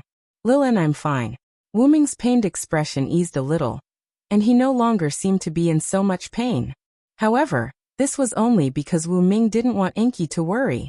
He forced himself to relax his furrowed brows because of the pain. In fact, the pain coming from his heart was too much for Wuming to bear. Why is it so painful? Wuming wailed in his heart. This was not much less painful than when Wuming was blown up by the explosion caused by Gidia detonating the black origin soil. Back then, Wuming had instantly transferred his consciousness out of his body, so he did not suffer much damage. But this time, Wuming could be said to be enduring pain that was comparable to that time. This was double the pain of his soul and body. It could not be helped. The black origin soil had a restraining effect on Wuming, and it was much more painful than a sword piercing his body. Streams of black origin soil flowed from Wuming's heart to the platform like water droplets falling on a red-hot iron plate. The black origin soil that fell on the platform instantly evaporated. This was the manifestation of the black origin soil being eliminated by the root's defense mechanism. As long as the black origin soil left Wuming's body, it would be eliminated by the root's defense mechanism. At this moment, Wuming's hand was still pressed against his heart to prevent more black origin soil from flowing out and being wasted. Wuming had to slowly wait for the black origin soil to completely enter his body. However, the pain was unbearable. Wuming's brows, which he had forced to relax in order to not worry Enkidu, were now tightly knitted again, but the process was rather slow. Lil, and you and Kalas stay away from me. Wuming used his free hand to take off Kalas from his head, and threw her into Enkidu's hands. Then he shook off Enkidu's support, turned around and walked a few steps to put some distance between him and Enkidu.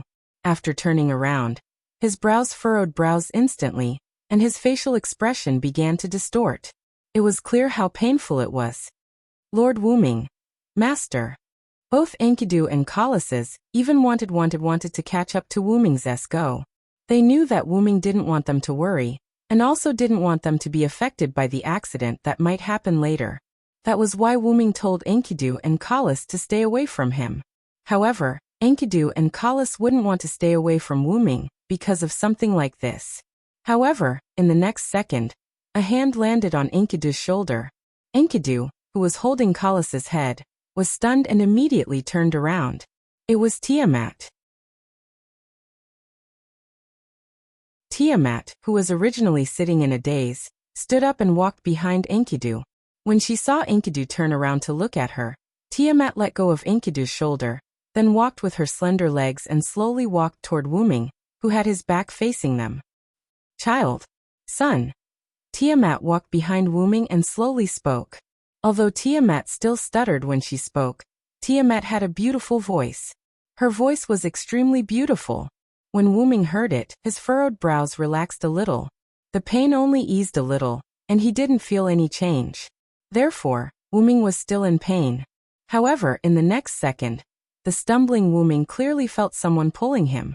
In an instant, Wuming fell backward and was embraced by a warm embrace. Tiamat hugged Wuming, who was sitting on the ground, like a mother hugging her child. Wuming, who was leaning back in the embrace, could even clearly feel the elasticity of the two firm balls on his back. But at this moment, Wuming didn't feel anything else in his heart. There was only warmth, as comfortable as being in a mother's embrace. Ever since he could remember, Wuming only had the love of his grandfather. There was no fatherly or motherly love. Even so, Wuming could still feel from Tiamat's embrace that this was indeed a motherly love that Wuming had never felt before. Therefore, Wuming was quite infatuated with this rare motherly love. As a result, Wuming slowly adapted to the pain caused by the black root mud eroding his body from his heart. In other words, Wuming's attention shifted from the pain to the motherly love to ease the pain, until he completely ignored the pain. However, Wuming's purpose was not to eliminate the pain, but to try to find the secret of adulthood, when the black root mud caused damage to the body. Therefore, we must be awake. Tiamat seemed to really treat Wuming as her own son who needed to be treated wholeheartedly.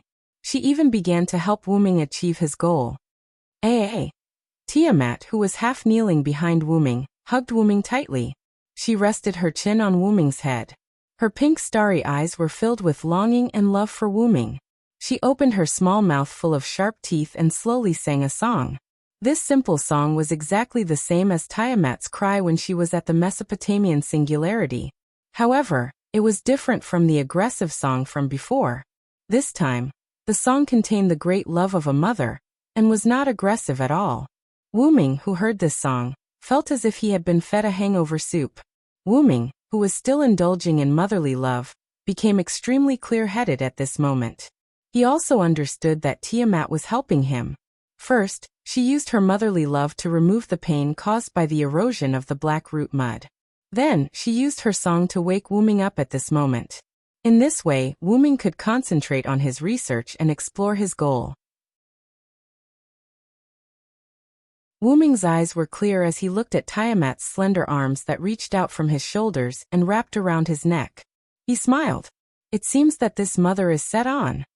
Tiamat's behavior made Wuming's impression of Tiamat rise to the maximum.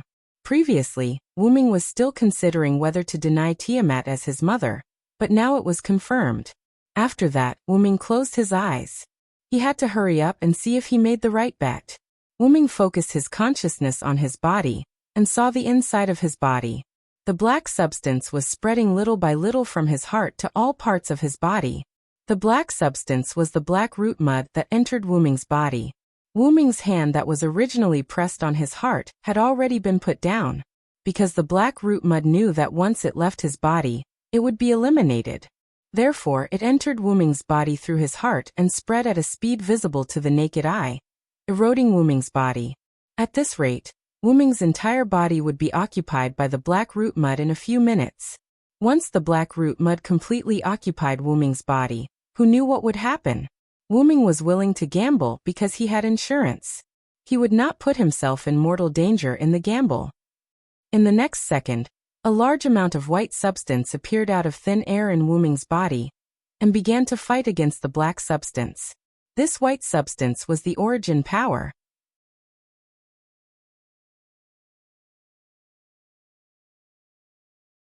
Chapter 1046.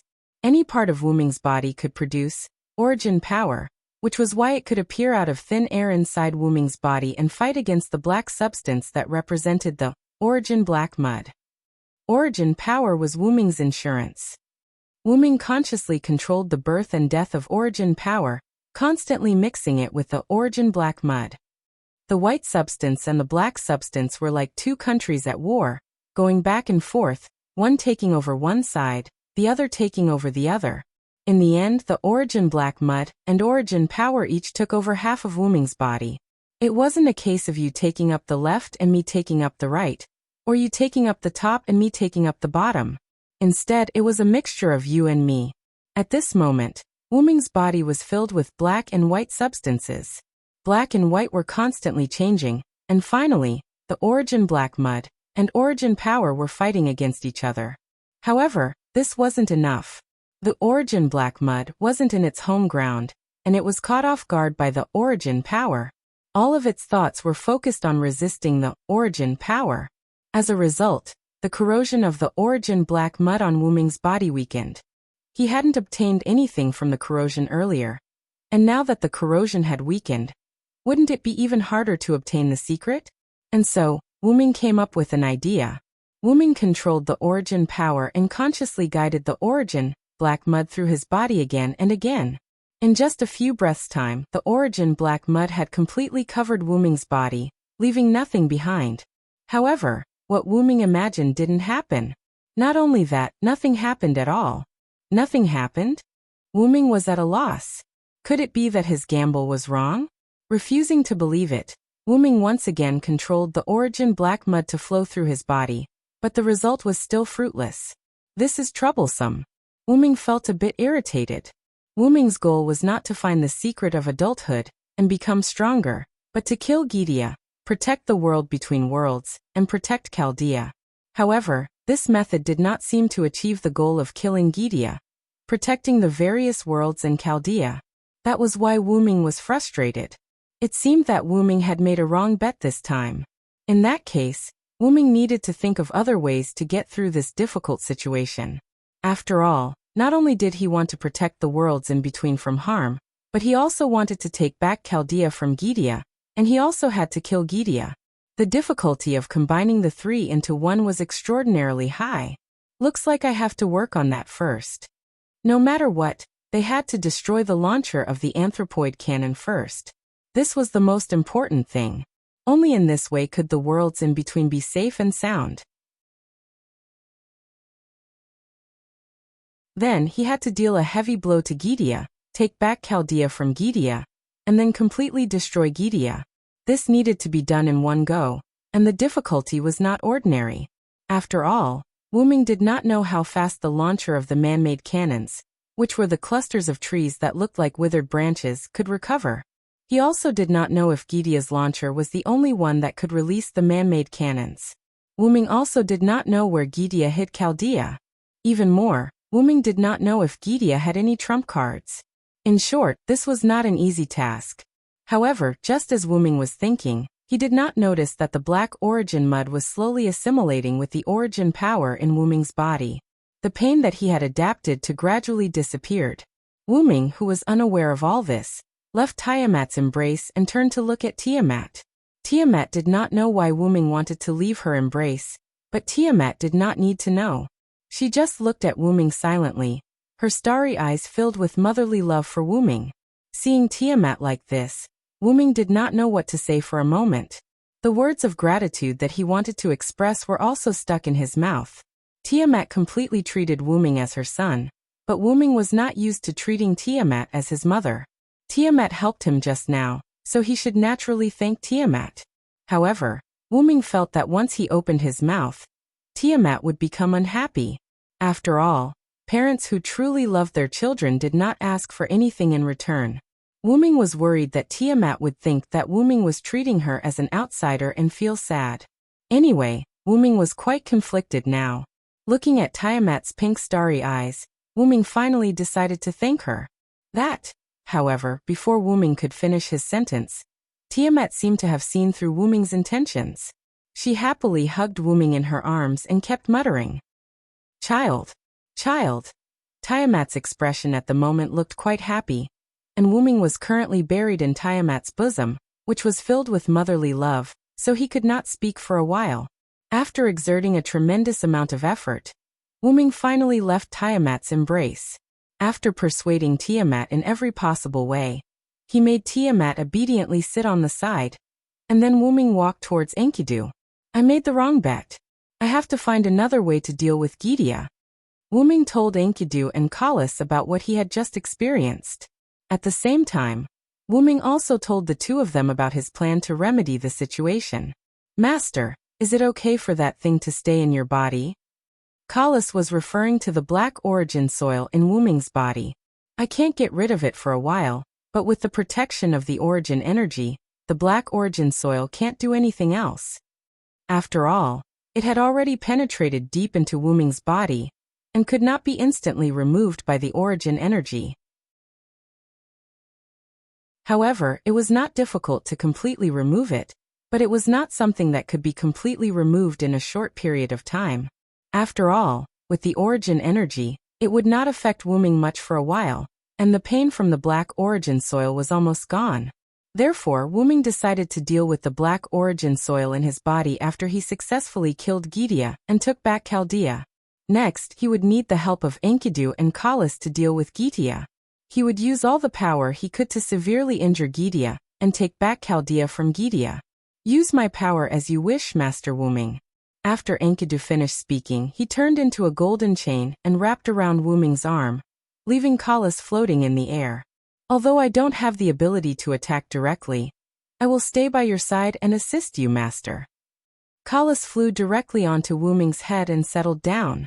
Then Wuming looked at Tiamat, who was sitting obediently not far away. After Tiamat returned his gaze, Wuming also calmed down. Wuming transformed into a huge origin dragon, rushed into the void, and disappeared.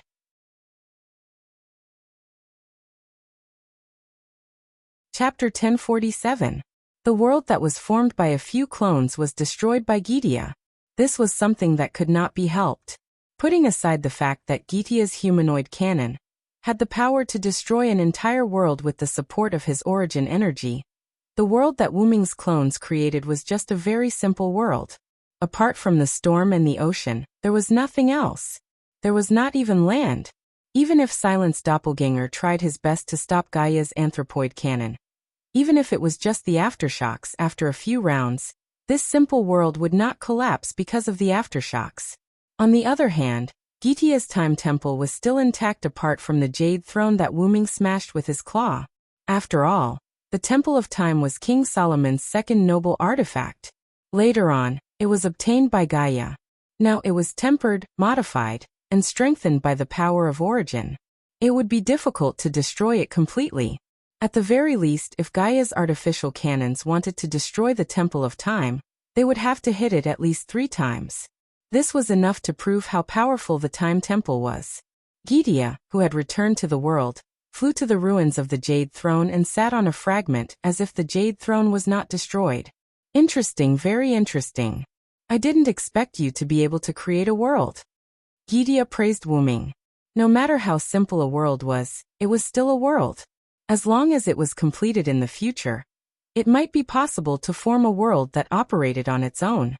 Facing Gidea's praise, Wuming's clones continued to pretend to be his original body. I've studied the inherent barrier. With my own ability, it's not difficult for me to create such a simple world. Wuming's clones were right. Wuming had been studying the inherent barrier since the beginning. The inherent barrier itself was a world that could exist on its own but required mana to maintain. Wuming's clones were originally God's powers. With this knowledge, it was not difficult for Wuming to create a simple world on his own. However, it was Wuming's first time using the inherent barrier to create a world. Compared to Gidea, Wuming was showing off in front of an expert. After all, Gaia's noble phantasm, or rather, the second noble phantasm that originally belonged to Solomon, the time to wear the crown has come to inspire all things as Paulina, which was the Temple of Time, was actually an inherent enchantment. It was a space that gathered and integrated the history of mankind that had been converted into mana. It existed in an imaginary space that was isolated from the usual flow of time. It was originally an inherent barrier, but it later became a singularity. Later on, due to the origin power and Gidea's control of the relic, it became a special small world. If Gidea wanted to, the Time Temple could undoubtedly become a new world. However, Gidea did not want to do that. That was why he kept the Time Temple in its current state, leaving the moon-shaped world and coming to this world. Therefore, in a sense, Wuming was showing off in front of an expert. You're really strong, Gidea. Gidea chose the right battlefield and grasped Wuming's weakness. So Wuming did not dare to fight with all his strength against Gidea. It could be said that he had all the right time, place, and people. Gidea had the artificial cannon that could easily destroy the world, and the battlefield between Wuming and Gidea was still between countless worlds. In addition, Wuming was also threatened by Gidea to some extent, so he could not fight with Gidea at all. If one were to simply compare Wuming and Gidea, Wuming's individual combat ability was very strong, while Gidea's was good at AoE damage. In short, all the factors added together were quite unfavorable to Wuming. However, it was good that Gidea's moves were simple, and did not have any strange abilities. Wuming could still deal with it, but if he wanted to defeat Gidea under such conditions, he still had to plan for the long term. In other words, he had to stall for time. Everything Wuming was doing now was to stall for time. Whether it was building the world, chatting with Gidea, or stopping Gidea from releasing the artificial cannon, they were all stalling for time. In order to avoid being too deliberate, Wuming also took the initiative to attack, but those were all harmless attacks that basically did not have any effect on Gidea. However, in the end, He still did not find any good way and could only rely on force to break through. Wuming's clone had received the plan of the main body, and the main body was also rushing here. What Wuming's clone needed to do was to cover for the next plan and make the best preparations. First, he needed to destroy Gidea's launcher that launched the artificial cannon, the huge sphere made of dead branches. Glancing at the sphere from the corner of his eye, Wuming's clone let go of the blade of salvation and let it float in the dragon-shaped phantasm around him. Then Wuming's doppelganger raised a hand and chanted, "For victory, come to me quickly. Immortal son, please give me a shining steed. O spirited horse, with the lifeline of my origin dragon, I bestow upon the eternal glory. Bring forth my radiant wheel of light." Wuming's clone suddenly emitted light. In this universe-like world, it was like a sun. This was an enhanced version of the spirit that could double the power of the sun incarnation. A star appeared in front of Gidea. The light made Gidea unable to open his eyes for a while, although Wuming's clone did not know whether Gidea had eyes or not. The next second, the star rushed to Gidea. What? Gaia stood up from the jade throne fragment in the face of the star that was rushing towards her. She looked surprised. The reason was very simple. Regardless of whether Gidea was threatening him or not, Chaldea was on Gidea's side. If Gidea did not protect Chaldea, Chaldea would definitely be destroyed under the impact of this star. Did the other party not care about Chaldea's safety? Just as Gidea mobilized the demon god pillar and prepared to defend, the huge star suddenly flickered and disappeared. No, it didn't disappear. Gaia could feel that her back was burning hot at the moment. And the star did not disappear, but moved so fast that it teleported. The incarnations on Wuming's clone had not been removed. The phoenix incarnation was still there, but the burden on the body was not small. Wuming's clone used the sun incarnation. It seemed to be rushing to Gidea, but in fact, it was aiming at the reloaded anthropoid cannon behind Gidea. The star came into contact with the launcher of the anthropoid cannon. And the next second, thunder, hurricane, vortex, and undercurrent full of destruction all exploded in the star. And in this way the whole star that was originally stable exploded.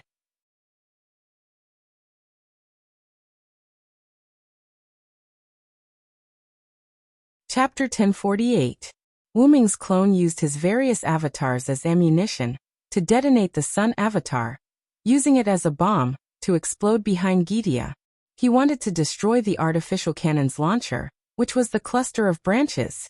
Without a doubt, Wuming's clone succeeded. After the violent explosion, the smoke and dust dispersed. Gidea had already been protected by the demon god pillars, preventing him from being affected by the explosion. Although it was an attack aimed at the artificial cannon's launcher, it also contained the power of the source. The aftermath was enough to make Gidea suffer, so he had to be on guard. Because the explosion had ended, only a few demon god pillars remained. The barrier dissipated, and Gidea's figure reappeared.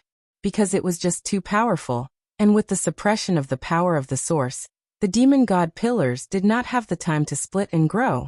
Just then, all the demon god pillars stood in front of Gidea, but even so, only a few demon god pillars remained. However, the demon god pillars successfully protected Gidea, not letting Gidea suffer any damage. And as long as there was a demon god pillar, and as long as Gidea existed, the 72 demon god pillars would regenerate. However, the few fragments left behind by the Jade Throne had basically all shattered. As for Wuming's clone's target, the artificial cannon's launcher, it had disappeared. In Gidea's senses, the artificial cannon's launcher had been destroyed by Wuming in the explosion of the star just now. That's self-destruction, right? The explosion of the star, just now, was without a doubt self-destruction. Otherwise, how could it be so powerful? If Wuming really had such a powerful move, he could have used it right from the start. Why would he waste so much time with Gidea? However, why would he self-destruct? Even Gidea did not expect Wuming to choose to self-destruct. After all, no matter who stood in Wuming's perspective, no one would do that, right? After all, Gidea's goal was to kill Wuming. His self-destruction was what Gidea wanted, but Wuming should have aimed at Gidea before self-destructing. Also, was Wuming going to die just like that? That was too ridiculous. Even Gydia would not believe it. Then what was going on? Just as Gydia was thinking, a meteor streaked across the cosmos like sky between worlds. The meteor's target was Gydia. When the meteor was still a long distance away from Gaia, Gaia discovered the meteor's tracks. After all, it was too strange for a meteor to appear at this time. Was this Wuming's trump card? However, the star that Wuming had just created had indeed self-destructed. Gydia could clearly sense Wuming's aura disappearing bit by bit. Is this a unique phenomenon between worlds? Gydia decided to observe for now. However, just as Gydia was thinking, the meteor arrived before Gydia in an instant. It was not a meteor. It was Wuming in his huge dragon form. Roar! Wuming roared furiously and swiped at Gydia with his claws imbued with the power of origin. Because the demon god pillars had not fully recovered, a few demon god pillars could not block the claw imbued with the power of origin. Rip! Immediately, the demon god pillars were severed and Gydia was sent flying. Wuming's figure stopped where Gydia was originally. With a swipe of his claws, he shattered the demon god pillars that had been severed into pieces and disappeared. He had to destroy all of the demon god pillars while there were only a few left. The demon god pillars' recovery speed was suppressed by the power of origin. Now Gydia did not have a single demon god pillar that he could use. And Gydia was finally injured by Wuming. Gaia, who had been sent flying, steadied herself and touched her chest. An extremely exaggerated wound stretched from Gydia's shoulder to his waist. A piercing pain surged into Gydia's head. Before Wuming's claws reached Gydia, the remaining demon god pillars protected Gydia, allowing Gydia to avoid Wuming's direct attack. As a result, this wound was not caused by Wuming's claws, but by the power of origin imbued within Wuming's claws, or in other words, by grazing Gydia. Otherwise, Gaia wouldn't only have one wound on her body. A blue figure appeared from the hole in Gydia's chest. It was the crystal ball that stored Chaldea's base. As Gydia touched the wound, the Chaldea's crystal ball fused into Gydia's body again. Clearly, Gydia had hidden Chaldea even deeper in his body. The sharp-eyed Wuming obviously saw this. So it was there. Now, all the demon god pillars had been destroyed and the artificial cannon's launcher had been destroyed. Chaldea's location had also been found. Now, as long as he took Chaldea back, Gydia would lose everything he relied on. And Wuming had discovered a new move. With a wave of Wuming's dragon claw, a dozen meteors flew towards Gydia. At a closer look, those were not meteors at all. They were clearly Wuming. Or in other words, they were Wuming's clones. And these clones were not as strong as Wuming. They were even much weaker than Wuming. So even if there were more of them, Gydia was not afraid. At the same time, he also knew why that Wuming had self-destructed so easily. Because that was also a clone. Just like the soundless creatures that were flying towards it. Mere clones. Gydia clasped his hands together and opened them again. Countless origin black mud spurted out from Gydia's palms like lasers. In an instant, a few Wuming's clones were hit. However, there were also clones that survived. These clones took the opportunity to approach Gydia. Immediately, the surroundings emitted a star-like light. Could it be? Gydia realized something. In the next second, several stars surrounded Gydia and exploded. This was Wuming's new move. Using the clones as bombs, he used the sun incarnation with all his strength. With the power of self-destruction, he attacked Gydia. Such a disgusting move was simply Wuming's signature move. It was a pity that Wuming had not discovered this point before. Art was explosions. Sure enough, each of the 12 clones was useful. It was just a matter of whether they knew how to use it or not. After the explosion, Gydia flew out from the smoke that had not yet dissipated. His face was full of anger. Perhaps he was disgusted by Wuming's move. Aren't you afraid of hurting Chaldea? Gydia was right. The explosion of Wuming's clones was not that powerful, but it was not small either. It was almost comparable to the gas explosion in Winterwood City. Even if Chaldea was in Gydia's body, if he really destroyed Chaldea, it would not be a joke. However, Wuming smiled at Gydia. The explosion caused by self-destruction is almost all the power of the source. How could it hurt Chaldea? That's right. Whether it was the sun incarnation or the other clones, or Wuming's sun incarnation, they were all driven by the purest power of the source. From a human's point of view, these explosions were very ordinary. They could not hurt Chaldea's defense at all. But for Gydia, who had the black soil, it would definitely cause double the damage. When Wuming slapped Gydia away with his claw, he clearly saw that Gydia was injured, while Chaldea's crystal ball was fine. Obviously, as long as he attacked with pure source power, he would not hurt Chaldea. Reducing the power of the explosion and increasing the concentration of source power would not affect Chaldea much. This was the effective method Wuming accidentally found to deal with Gydia.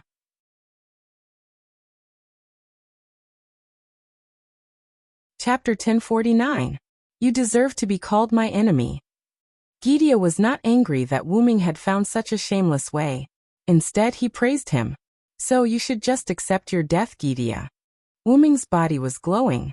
Its gigantic dragon body instantly disintegrated and turned into countless clones of Wuming. Each of the clones knew how to use the sun and charged towards Gydia.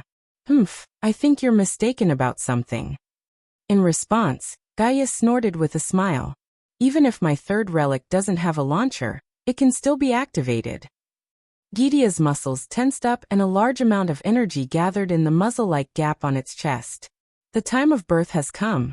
I'll use this to correct nature. Gydia crossed his arms and suddenly opened them. Our Salmadal Salamones. Boom! Countless rays of light appeared from Gydia's chest and gathered into purple energy rays. Each ray of light was comparable to the heat of the star Holy Sword. The energy rays that were gathered by countless rays of light were full of deterrence. The imaginary number 1 relic created by Gaia, Ars Nova, would collect the energy obtained from burning human history and convert it into an attack before launching it out. This attack was the creation of Gaia's third noble artifact. It was used to correct all things, Ars Almadel Salamones, which was also known as the humanistic canon. The so-called launcher was just a dispensable tool. To Gaia, even if it did not have a launcher, as a relic that it had mastered, it could still retract and release it as it pleased. The third relic penetrated countless clones of Wuming and blasted into the distance. Once again, there was a big explosion in the world. Wuming did not expect Gydia's humanoid cannon to be able to fire without a launcher. After all, he did not expect Gydia to be able to turn the energy from burning human history into a relic. He could only say that he did not know enough about it. Thanks to Wuming's carelessness, many more worlds were destroyed by this attack. Ha ha ha ha ha. Dragon of origin, you are too naive. Gaia laughed delightedly. It did not expose that the humanoid cannon was Gydia's relic. This was one of the trump cards that Gydia had left behind. Looking at the clones of Wuming disappearing into the flood of relic, Gydia once again gathered energy in its chest and was ready to fire again to kill Wuming. Silent Ming dispelled the dragon body and created a clone. He wanted to take the opportunity to pretend to be a clone and get close to Gaia to rescue Chaldea. Gaia had already guessed it. Although Gaia couldn't tell which one was the main body, she could just destroy all of the clones, and that would be enough. Die, Ars Almadel Salamones, the time of birth has come, thus correcting all things. However, just as Gydia was about to release the second relic, tens of weapons flew toward Gydia out of thin air. It seemed like they were long-range attacks. Gydia did not think that those things could hurt him, so he did not care about those weapons at all. In fact, the weapons hit Gydia, but they did not have any effect at all. They could not even break through Gydia's defense. There was not even a spark. However, in the next second, a transparent spherical light film with a diameter of more than 10 meters enveloped Gydia. What's this? Gydia recognized the spherical light that enveloped him. It was Wuming's defensive skill. It seemed to be a relic. Wuming had used this skill to block Gydia's attack in the beginning. Gydia had witnessed the defensive power of this thing.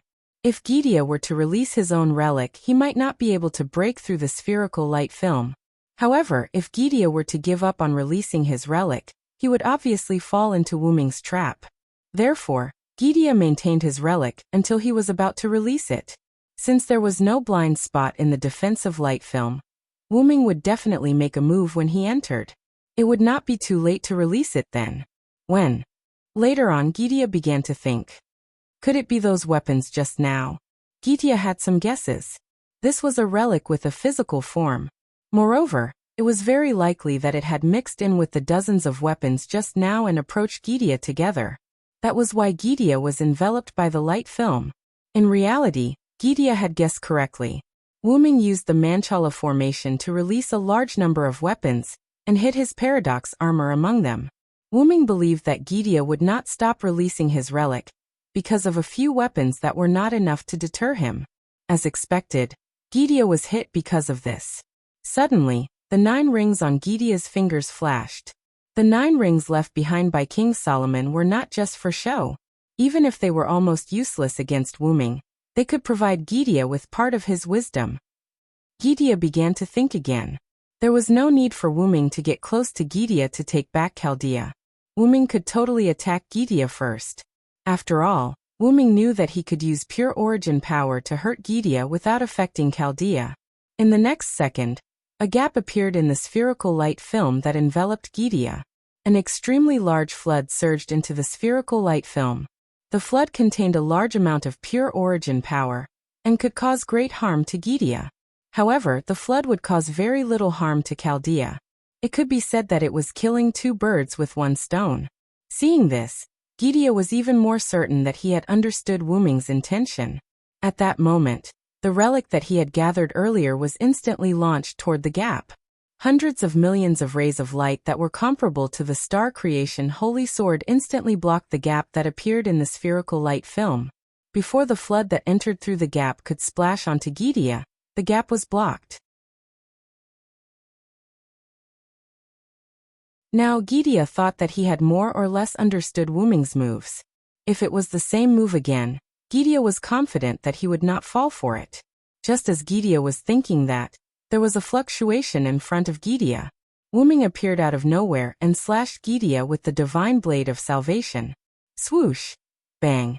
At the same time, the spherical light film that surrounded Gidia shattered, and Gidia was sent flying again. It was exactly the same as the previous scene. However, this time, Wuming had an additional item in his hand. The Chaldea crystal ball was in Wuming's hand when he slashed Gidia. "It's all thanks to you, Kalas." Wuming praised Kalas. "It's my duty and honor, master." Kalas answered respectfully. Wuming's goal from the beginning was never to attack Gidia, but to take back Chaldea. Wuming had indeed hidden in his clone for Gidia to see, letting Gidia know that Wuming's goal was Chaldea. After that, the armor of paradox and the flood, mixed with the source of power, were just a feint to make Gidia think that Wuming's goal was Gidia. Taking advantage of Gidia releasing its noble artifact and thinking that it had seen through Wuming's scheme, Wuming used all his strength to drive the phoenix incarnation to expand the gap and instantly appeared in front of Gidia, and finally succeeded in snatching Chaldea from Gidia's hands. The reason why Wuming praised Kalas was entirely because, whether it was the timing of Gidia's relaxation or the subtle operation of the gap in the light film, it was all done by Kalas. In short, Kalas deserved Wuming's praise. Ignoring Gidia, Wuming took the lead to check Chaldea. After all, Chaldea had fallen into Gidia's hands. Who knew if Gidia had done anything to Chaldea? However, just as Wuming was investigating the inside of the crystal ball, a demon god pillar suddenly emerged from the crystal ball, completely eating Wuming.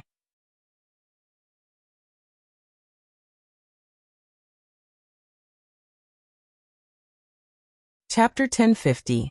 The demon god pillar came so suddenly that Wuming did not even have time to react before he was completely engulfed by the demon god pillar. At this time Gidia, who stabilized himself after flying backwards, laughed loudly. "Ha ha ha ha. You didn't expect it, did you? Dragon of Origin. I have already released Floro's seal. I have been waiting for you to take back Chaldea." That's right. As early as when Gidia took back Chaldea, Gidia had already released Floros from the Holy Grail. The wisdom provided by King Solomon's 9 rings to Gidia was not that simple. Gidia's plan was inseparable from that wisdom. After Floros broke free from the seal, it had been lurking in Chaldea, transforming into Leviticus. While chatting with the people in Chaldea and persuading them to surrender, it was silently waiting for the right time. And this time was the moment when Wuming took back Chaldea. Therefore, the reason why Wuming was able to take back Chaldea was also part of Gidea's plan. In order to not let you see any clues, I spent a lot of effort to let you successfully take back Chaldea. Now, enjoy the feast of the Black Origin Mud that I left for you. The Black Origin Mud was Wuming's natural enemy, but to completely kill him, the first way was to use the Black Origin Mud to continuously attack Wuming. The second way was to use more Black Origin Mud than Wuming could bear to swallow Wuming in one fell swoop. This was like insecticide and mosquitoes. Spraying insecticide at mosquitoes, because of the airflow and other external factors, mosquitoes would not die instantly. Therefore, it was necessary to continuously spray insecticide at mosquitoes to achieve the goal of killing them. However, if the mosquitoes were directly soaked in the insecticide, even if they were not poisoned to death, they would drown. It was simple and crude. The first move was obviously unreliable against Wuming. After all, Wuming wasn't weak, so there was no way he could use the Black Origin soil to continuously attack Wuming. As such, he had no choice but to use the second move. Therefore, Gidea planned this conspiracy and gave almost all of the Origin Black soil to Floros for safekeeping. He only kept a little for himself to use as a means of attack. Gidea was prepared to use the Black Origin Mud to devour Wuming and kill him. And now their scheme had succeeded. What a pity, Origin Dragon. I still can't forget the pain you gave me. I have to thank you properly. There was clearly something wrong with the demon god pillar Flawless's voice. It was meaningless. Flawless's brain must have become abnormal in the seal of endless darkness. One should know that Flawless was sealed by one of the 12 incarnations, the warrior incarnation, with the golden sword. That was the golden sword that separated Flawless from the concept of the 72 demon god pillars. The seal on the golden sword was a seal that transcended time and space. Who knew how long Flawless had stayed in the seal for? Although I can't punish you personally, letting you drown in the Black Origin soil is the biggest punishment for you. Ha ha ha. To Wuming, the Black Origin soil could be said to be the poison of all poisons. Letting Wuming drown in the Black Origin soil, Wuming would undoubtedly suffer intense pain in both his body and soul before he died. There was indeed no punishment more severe than this. The demon god pillar Flawless kept squirming. A trace of the Black Origin soil leaked out from Flawless's body.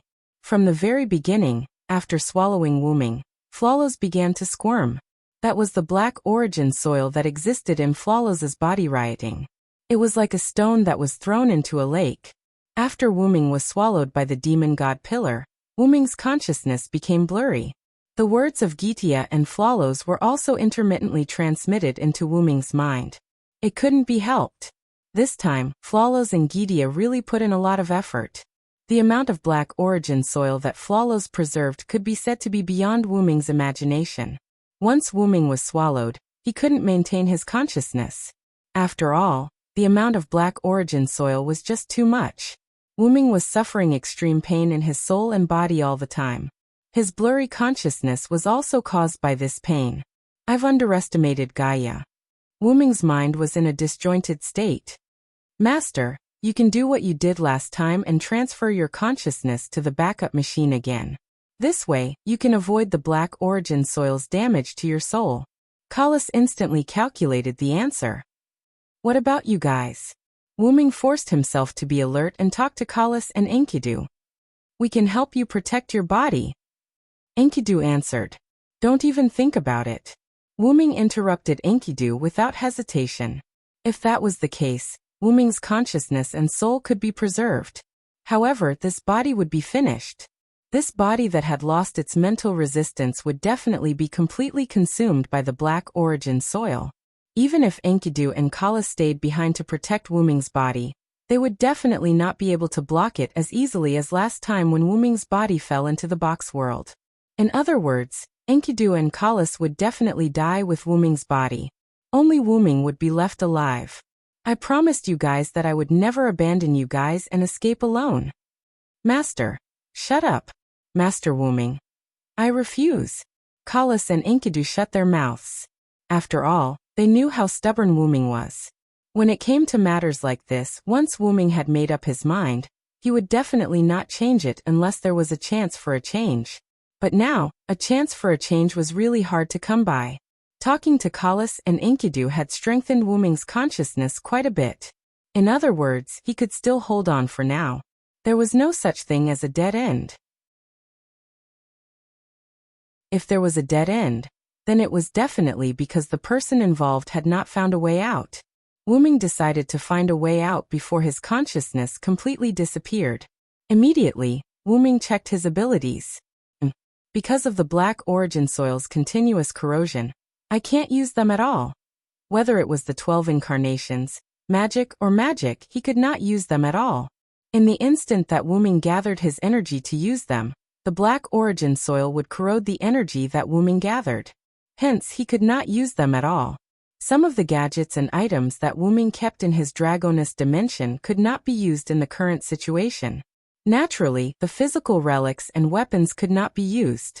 They were all hidden in the Divine Blade of Salvation that was one with Wuming. Meanwhile, Wuming's Divine Blade of Salvation was already curled up in Wuming's body, not daring to come out at all. Even the armor of paradox that was created by Artoria to create a time paradox seemed to have lost its motivation to live, and was waiting for death. As expected, there was too much Black Origin Soil. Because Wuming used all of these things, almost all of them had a trace of origin power. In the face of so much Black Origin Soil, there was no doubt that they were restrained. Naturally, it was reasonable for them to be afraid. As of now, Wuming really could not find a way to solve the current crisis. However, at this moment, Wuming suddenly felt that the Black Origin Soil's corrosion on him seemed to have weakened. That was because Wuming's pain suddenly decreased a lot, and it was still weakening. Wuming's consciousness also slowly dissipated, and became completely awake. The Black Origin Soil was gradually accepting Wuming. Or rather, Wuming was gradually adapting to the Black Origin Soil? Wuming discovered that the source of all this phenomenon was a small part of the Black Origin Soil that existed in his body.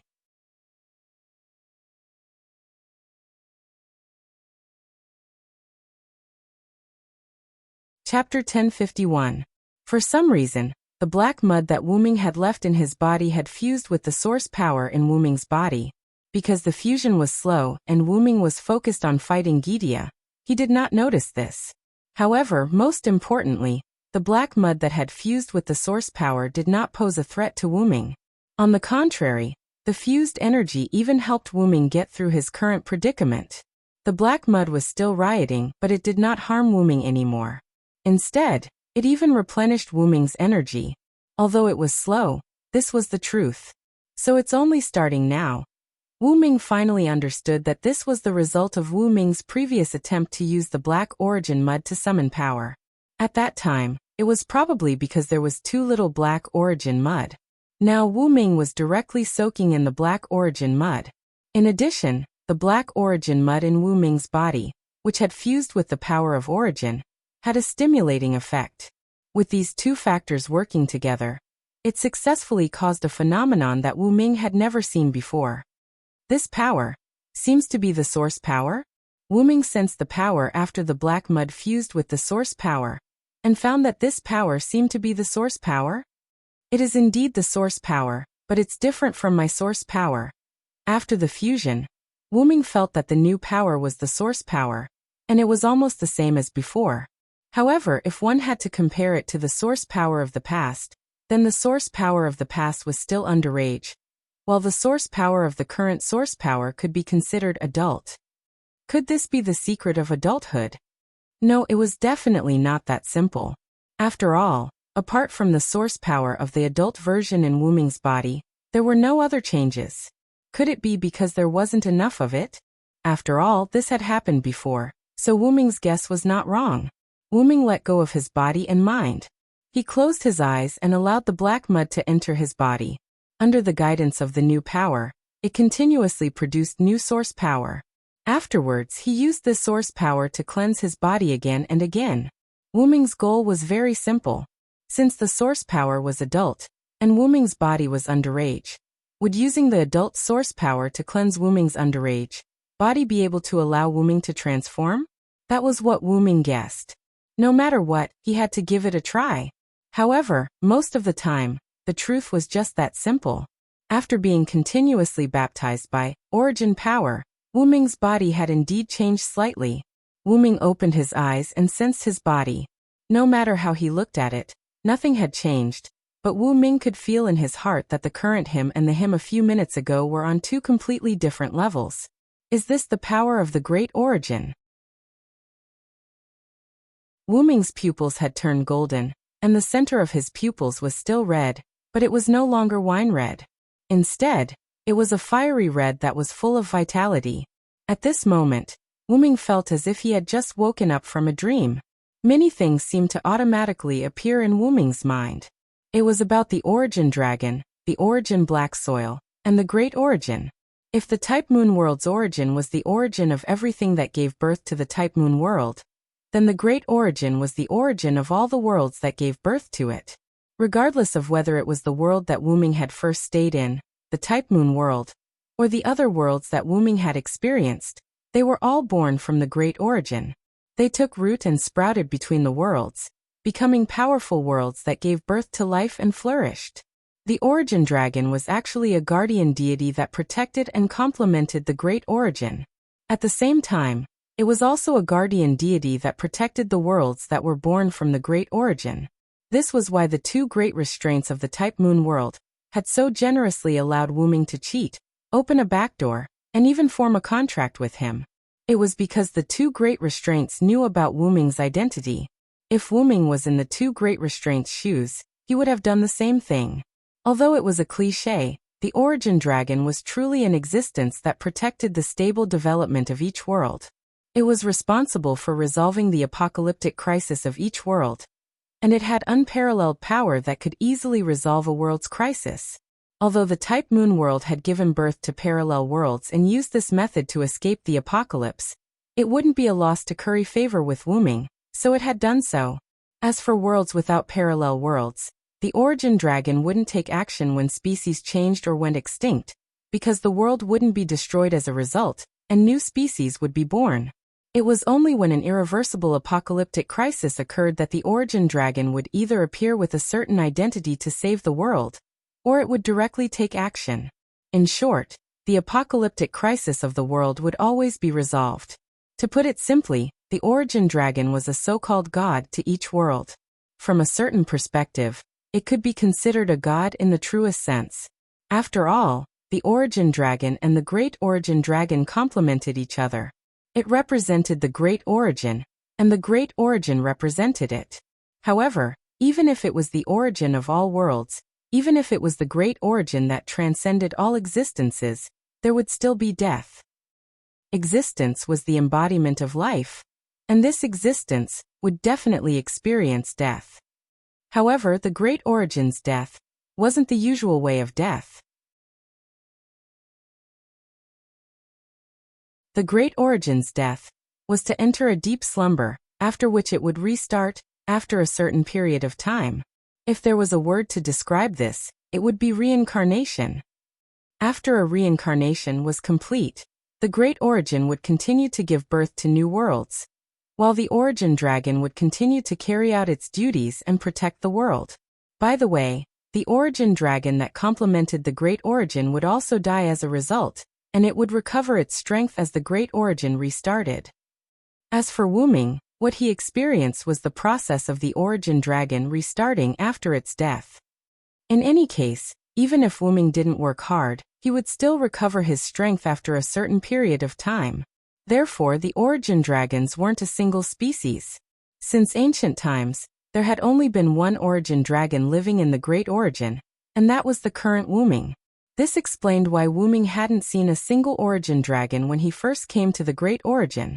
The origin dragon's aura that Wuming sensed back then was also left behind by him. After all, this was his home.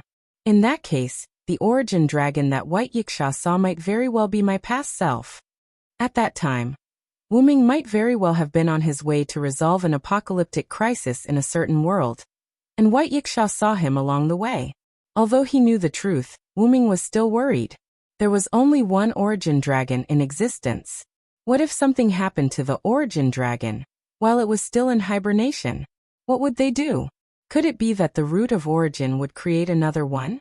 In that case, the origin dragon in the past might not have been Wyrm? Wyrm was destined to not get an answer at the moment. Also, what was up with the black origin mud, the natural enemy of the origin dragons? Moreover, the black origin mud was currently fusing with the origin power in Wyrm's body, stimulating Wyrm's growth and giving Wyrm new strength. Was this a natural enemy or a boost? Unfortunately, that was all the information that appeared in Wyrm's mind. It was probably because Wyrm hadn't fully matured yet. Either that, or he would only know the rest after returning to the great origin. Kalas and Wyrm called out, "Master! Lord Wyrm!" A golden heavenlock vaguely appeared on Wyrm's arm, while the crown on Wyrm's head glowed. The two were responding to Wyrm. Although they didn't know what had happened, they knew that Wyrm had survived the danger. That was all they needed to know. It's time to go out and end this.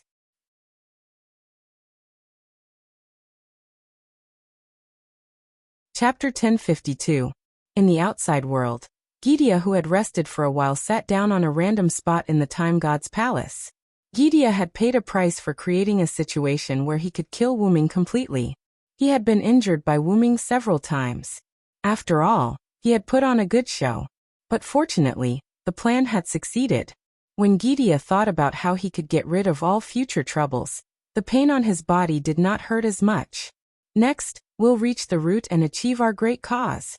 Although Gydia was Wyrm's enemy, his thoughts were also based on the great cause. That was why Gydia did not think that he had done anything wrong. At this moment, he only felt slightly emotional and perplexed because the great cause was about to be achieved. He was emotional that after thousands of years of hard work, he had finally achieved his goal. He was perplexed about what he should do next after achieving his goal. When anyone's final goal was about to be achieved, if he did not die, he would definitely feel perplexed about the future. Moreover, Gydia was someone who had no friends, relatives, family, or hobbies. He only had the ultimate goal of saving the world, through the burning of human principles. I miss the king a little. Gydia used the burning of human principles after all. It was just a magic technique. Although he called himself the demon god king, he did not have many subordinates under him. Although the 72 demon god pillars were Gydia's subordinates in name and treated Gydia as their king, Gydia was an amalgamation of the 72 demon god pillars' consciousnesses. When Gydia spoke to different people, he would show different personalities. This was also because Gydia was an amalgamation of the 72 demon god pillars' consciousnesses. Gydia could be said to be a loner. It could only be said that Gydia's relationship with the 72 demon god pillars was rather strange. Gydia was one of the 72 demon god pillars, but not the 72 demon god pillars. Gydia was an individual, but also a whole like the 72 demon god pillars. As a result, once Gydia died, the 72 demon god pillars as a whole would collapse and cease to exist. But as long as Gydia was still alive, even if the 72 demon god pillars all died at once, with Gydia's current strength he would be able to summon them back. At the same time, Gydia was an amalgamation of the consciousness of the 72 demon god pillars. This meant that the demon god pillars were actually a kind of technique.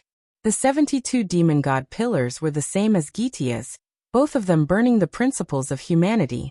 As tactics, once they achieved the goal they had set a long time ago, they would definitely fall into emptiness. This was because they were the ones being used, not the ones dominating. Even if they won, it would not change the fact that they were tactics. That was why Gydia said, "I miss the king." As for the king that Gydia mentioned, it was naturally King Solomon. If that's the case, why don't you go and see him yourself? Hearing this, Gydia was shocked. The demon god pillar Floros also shook violently. However, Floros was not shocked. It was because Wyrm was cutting open its stomach. Poochie. After the sound, a hole suddenly appeared on the huge demon god pillar. It was opened from the inside. The demon god pillar, Floros, was like a deflated balloon or a frosted eggplant. The entire demon god pillar shrank because of this hole, and withered. And from the hole that suddenly appeared on the demon god pillar Floros, a stream of light instantly flew out. It floated in the sky and revealed a figure. It was Wuming. You're actually still alive? Gidia was in disbelief. This feeling was like, you clearly soaked a mosquito in insecticide, but after a while, the mosquito reappeared in front of you alive and kicking. It even changed from a centimeter in size into a monster. Who wouldn't be shocked? And after being shocked, Gidia became angry. The existence that you thought you could kill didn't die, but was still alive and kicking. Who wouldn't be angry? As for Floros, it was already too busy to care about itself. It didn't have time to be angry or shocked. Floros was like a fish out of water. Its whole body struggled in pain. Then, after struggling a few times, it stopped moving. In the next second, Floros melted and turned into a pool of black matter floating in the air. Wuming waved his hand and attracted the black matter. It integrated into his body, and a lot of new origin power was generated. That's right, the black matter after Floros melted was the origin black mud. Wuming used it and absorbed it into his body. You actually assimilated with the origin black mud? Did you reverse it? No matter how stupid Gidia was, he could see that this was Wuming's trick. At this moment, in Gidia's understanding, Wuming was now in a reverse state, which was quite popular among the servants. The so-called altar. Wuming's pupils were now golden, and his pupils were fiery red, which was probably the characteristic of his altar. Otherwise, how could he turn Floros into the origin black mud and absorb it? One must know that the origin black mud was like poison to Wuming. I just happened to get a new power. For Gidia's guess, Wuming did not give a positive answer. Although it was not a secret, Wuming also knew that his change was not something worth telling the enemy. However, Wuming's ambiguous words, in Gidia's ears, was admitting that Wuming had been altered. Come and try my new power, Gidia. Wuming shouted and waved his hand. Countless origin black mud-like monstrous waves appeared out of thin air behind Wuming, raised high, and rushed toward Gidia. This posture was bound to cover Gidia in an instant. Now Gidia also realized that he may no longer be Wuming's opponent, but even so, Gidia would not give up. My great cause, my ideals, the meaning of my birth, will never end with being destroyed by you. Gidia seemed to be going all out. His body trembled violently, and then began to burn. This was Gaia, the burning of human principles style, using all the power of the burning of human principles. My name is Gidia. Humanity burning humanity. Demonic King Gidia. Gidia's muscles were tight, as if all of his energy was about to explode. Then Gidia hugged his chest and clenched his fists. The muzzle-like thing on Gidia's chest began to gather purple energy that was so red that it was black. Gaia had gathered so much energy that her entire body was cracking. She suddenly spread out her arms, and the purple energy that had gathered in front of her chest, which was so purple that it was turning black and red, suddenly shot out. Third relic, activate. The time of birth has come. Use this to correct everything. This is my everything. Earth, Almeda, Salamones. Gidia's relic was released at a scale that had never been seen before on Wuming. Gidia's body was cracking at an accelerated speed. Such an enormous amount of energy was not something that Gidia could release in one go. Perhaps, even if Gidia won, it would be overloaded and cause its body to collapse. Gidia was going for broke. This was a battle where there was no victory. And it was a battle where one's life was at stake. This was Gidia's farewell, and at the same time, it was Gidia's unwillingness. All of this ended as the unimaginable giant pillar of black-red aurora collided with the black mud that was like a monstrous wave. There was no explosion as expected. There was only a white light that was produced when the two collided. The white light seemed to have covered the entire world in an instant. Time seemed to have stopped at this moment. However, the most important thing was that everything had ended.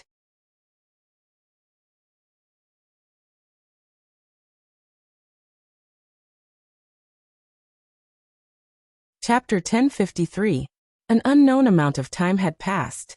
Inside the root of origin, on the central platform, Wuming, who had transformed into his human form, was squatting on the giant dragon head of his backup machine.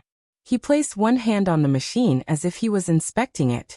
Magic circles appeared around Wuming's backup machine.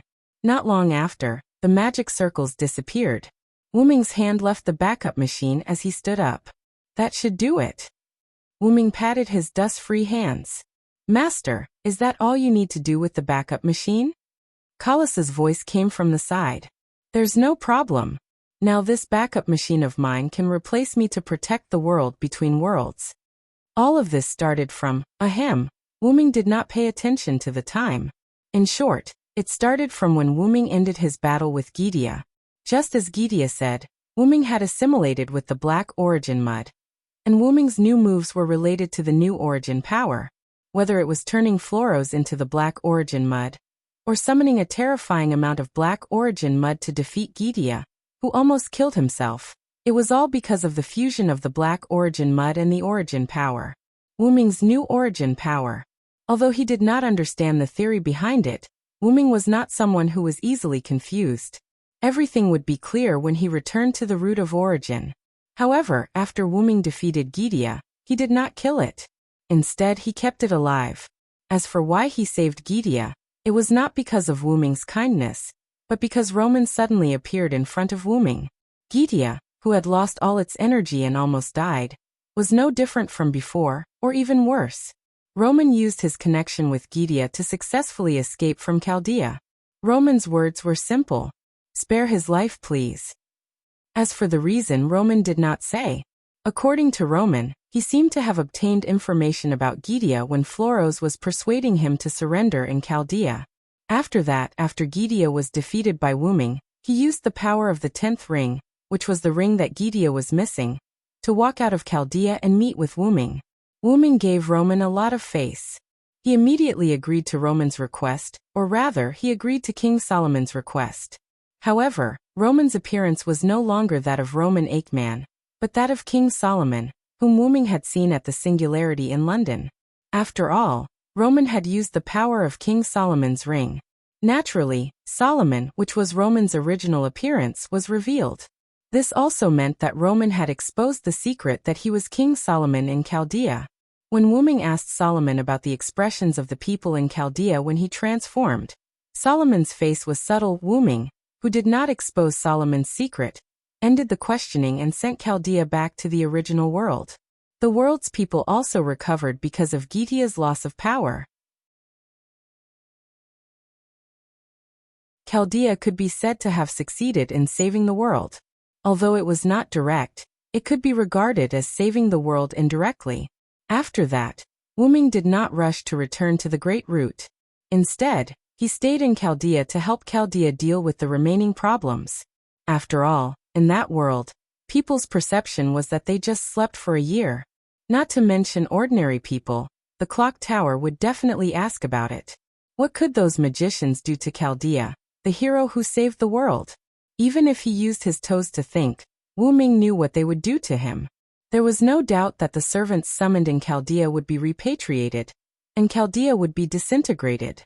Chaldea's instruments and components would be preserved, sealed, and even studied by one magic family organization, and even the clock tower.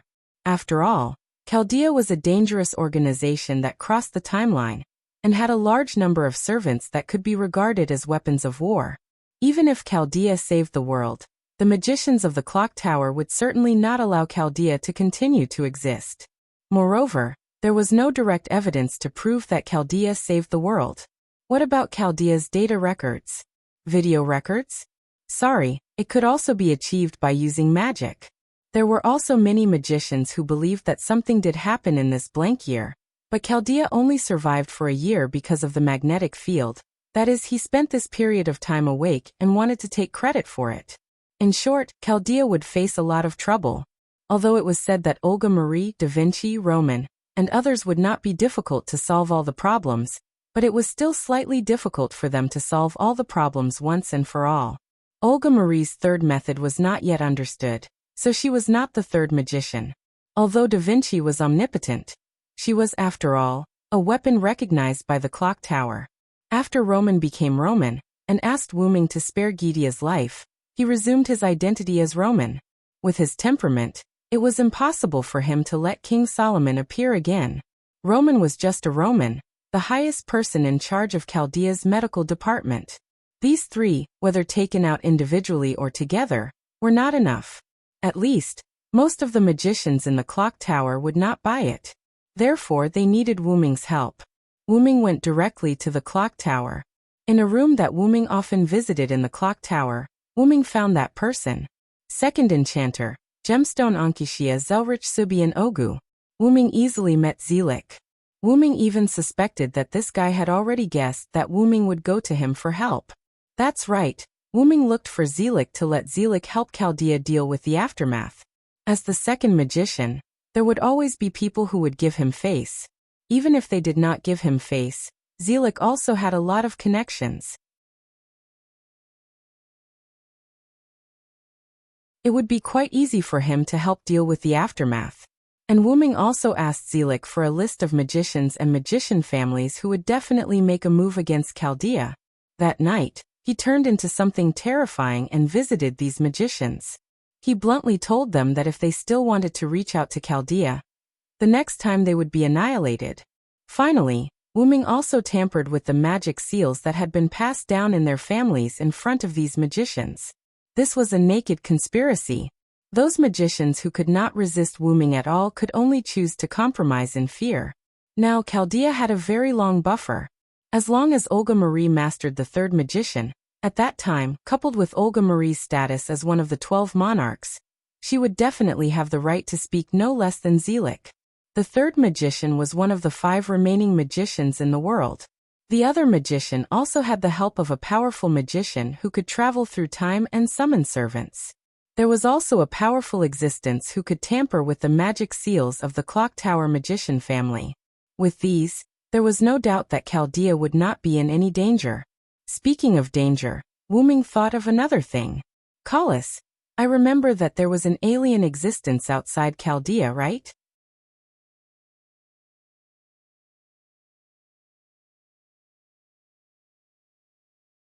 Chapter 1054. Wu Ming turned to look at Kalas. Master, don't worry, Enkidu is basically done, he's taking care of the aftermath. When Wu Ming put Chaldea back in place, he accidentally discovered an existence that could be called an alien. This existence was paying attention to Chaldea, who had returned to the Type Moon world. Ignoring whether or not the other party had bad intentions, they definitely didn't have any good intentions for sneaking around.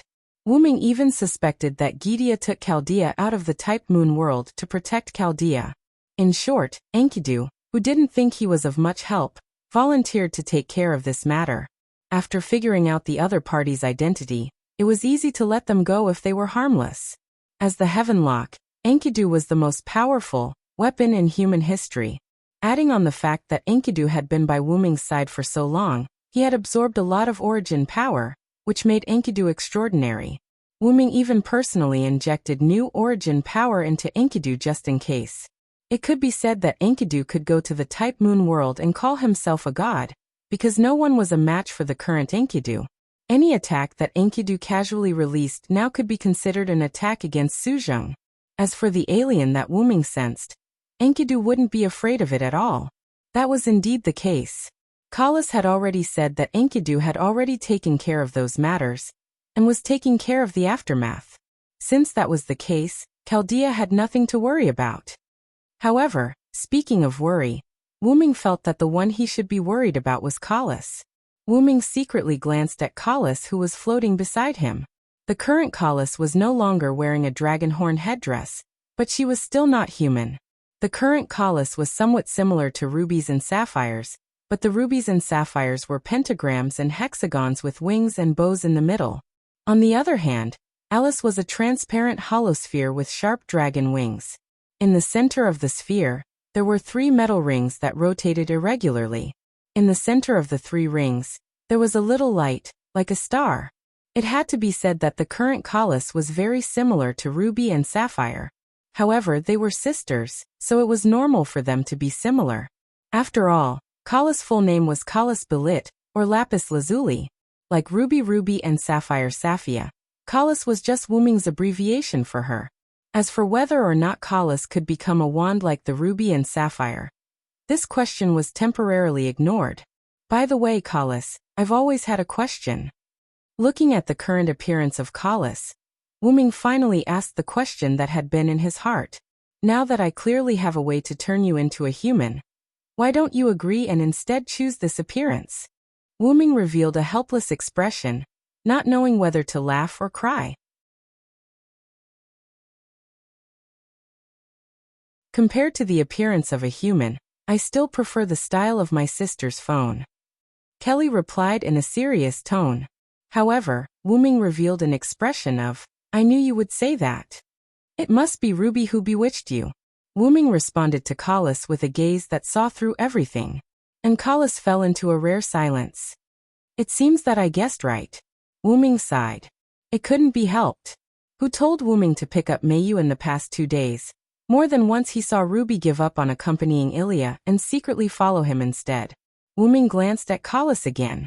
He had no intention of blaming her. I actually wanted you to experience the life of a human, but since you like this appearance, we'll leave it at that for now.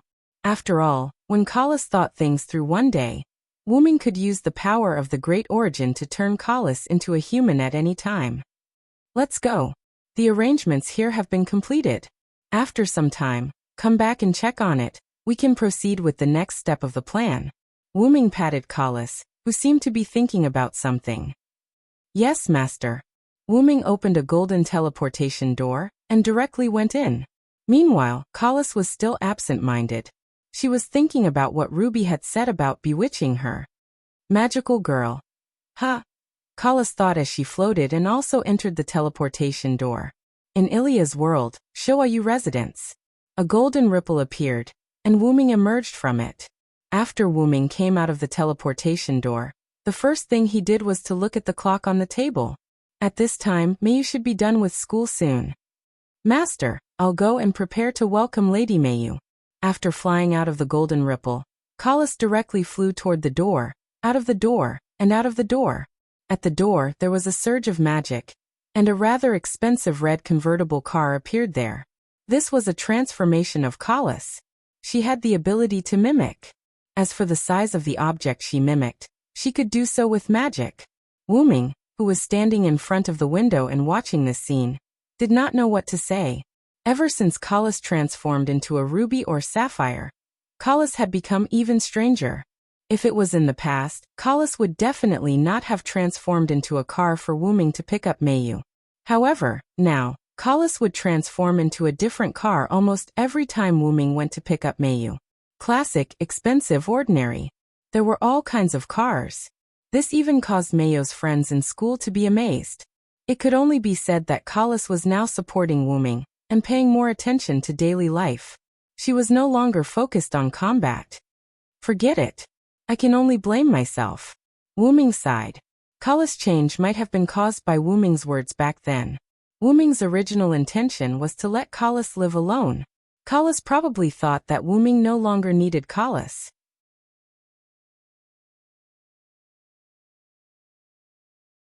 Although that was indeed the case, after all, the secret of the black soil and the root of everything was completely understood when Wuming returned to the root of everything after resolving the matter with Chaldea. Wuming had also entered the stage of adulthood. After Wuming returned to the root of everything became a little enthusiastic, as though it was welcoming a blood-related relative. That's right, it was enthusiastic.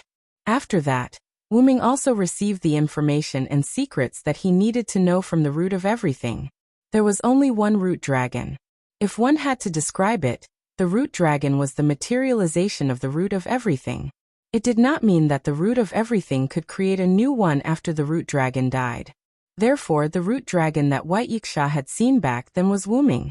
As for the problem of the root dragon's reincarnation becoming weak, the root dragon would actually fall into a deep slumber with the root of everything and would recover after a certain period of time after the root of everything's reincarnation. It would not fall into a certain world when it was extremely weak. In other words, Wuming's situation was just an accident. You're tuning in to the Li Mei's Sword of Destiny YouTube channel. We're so grateful for your support, and don't forget to subscribe to join us on this incredible journey through captivating stories. Your generosity through donations truly makes a world of difference, as it's the primary source of revenue that allows me to expand and enhance this channel for you. Thank you from the bottom of my heart for being a part of this adventure.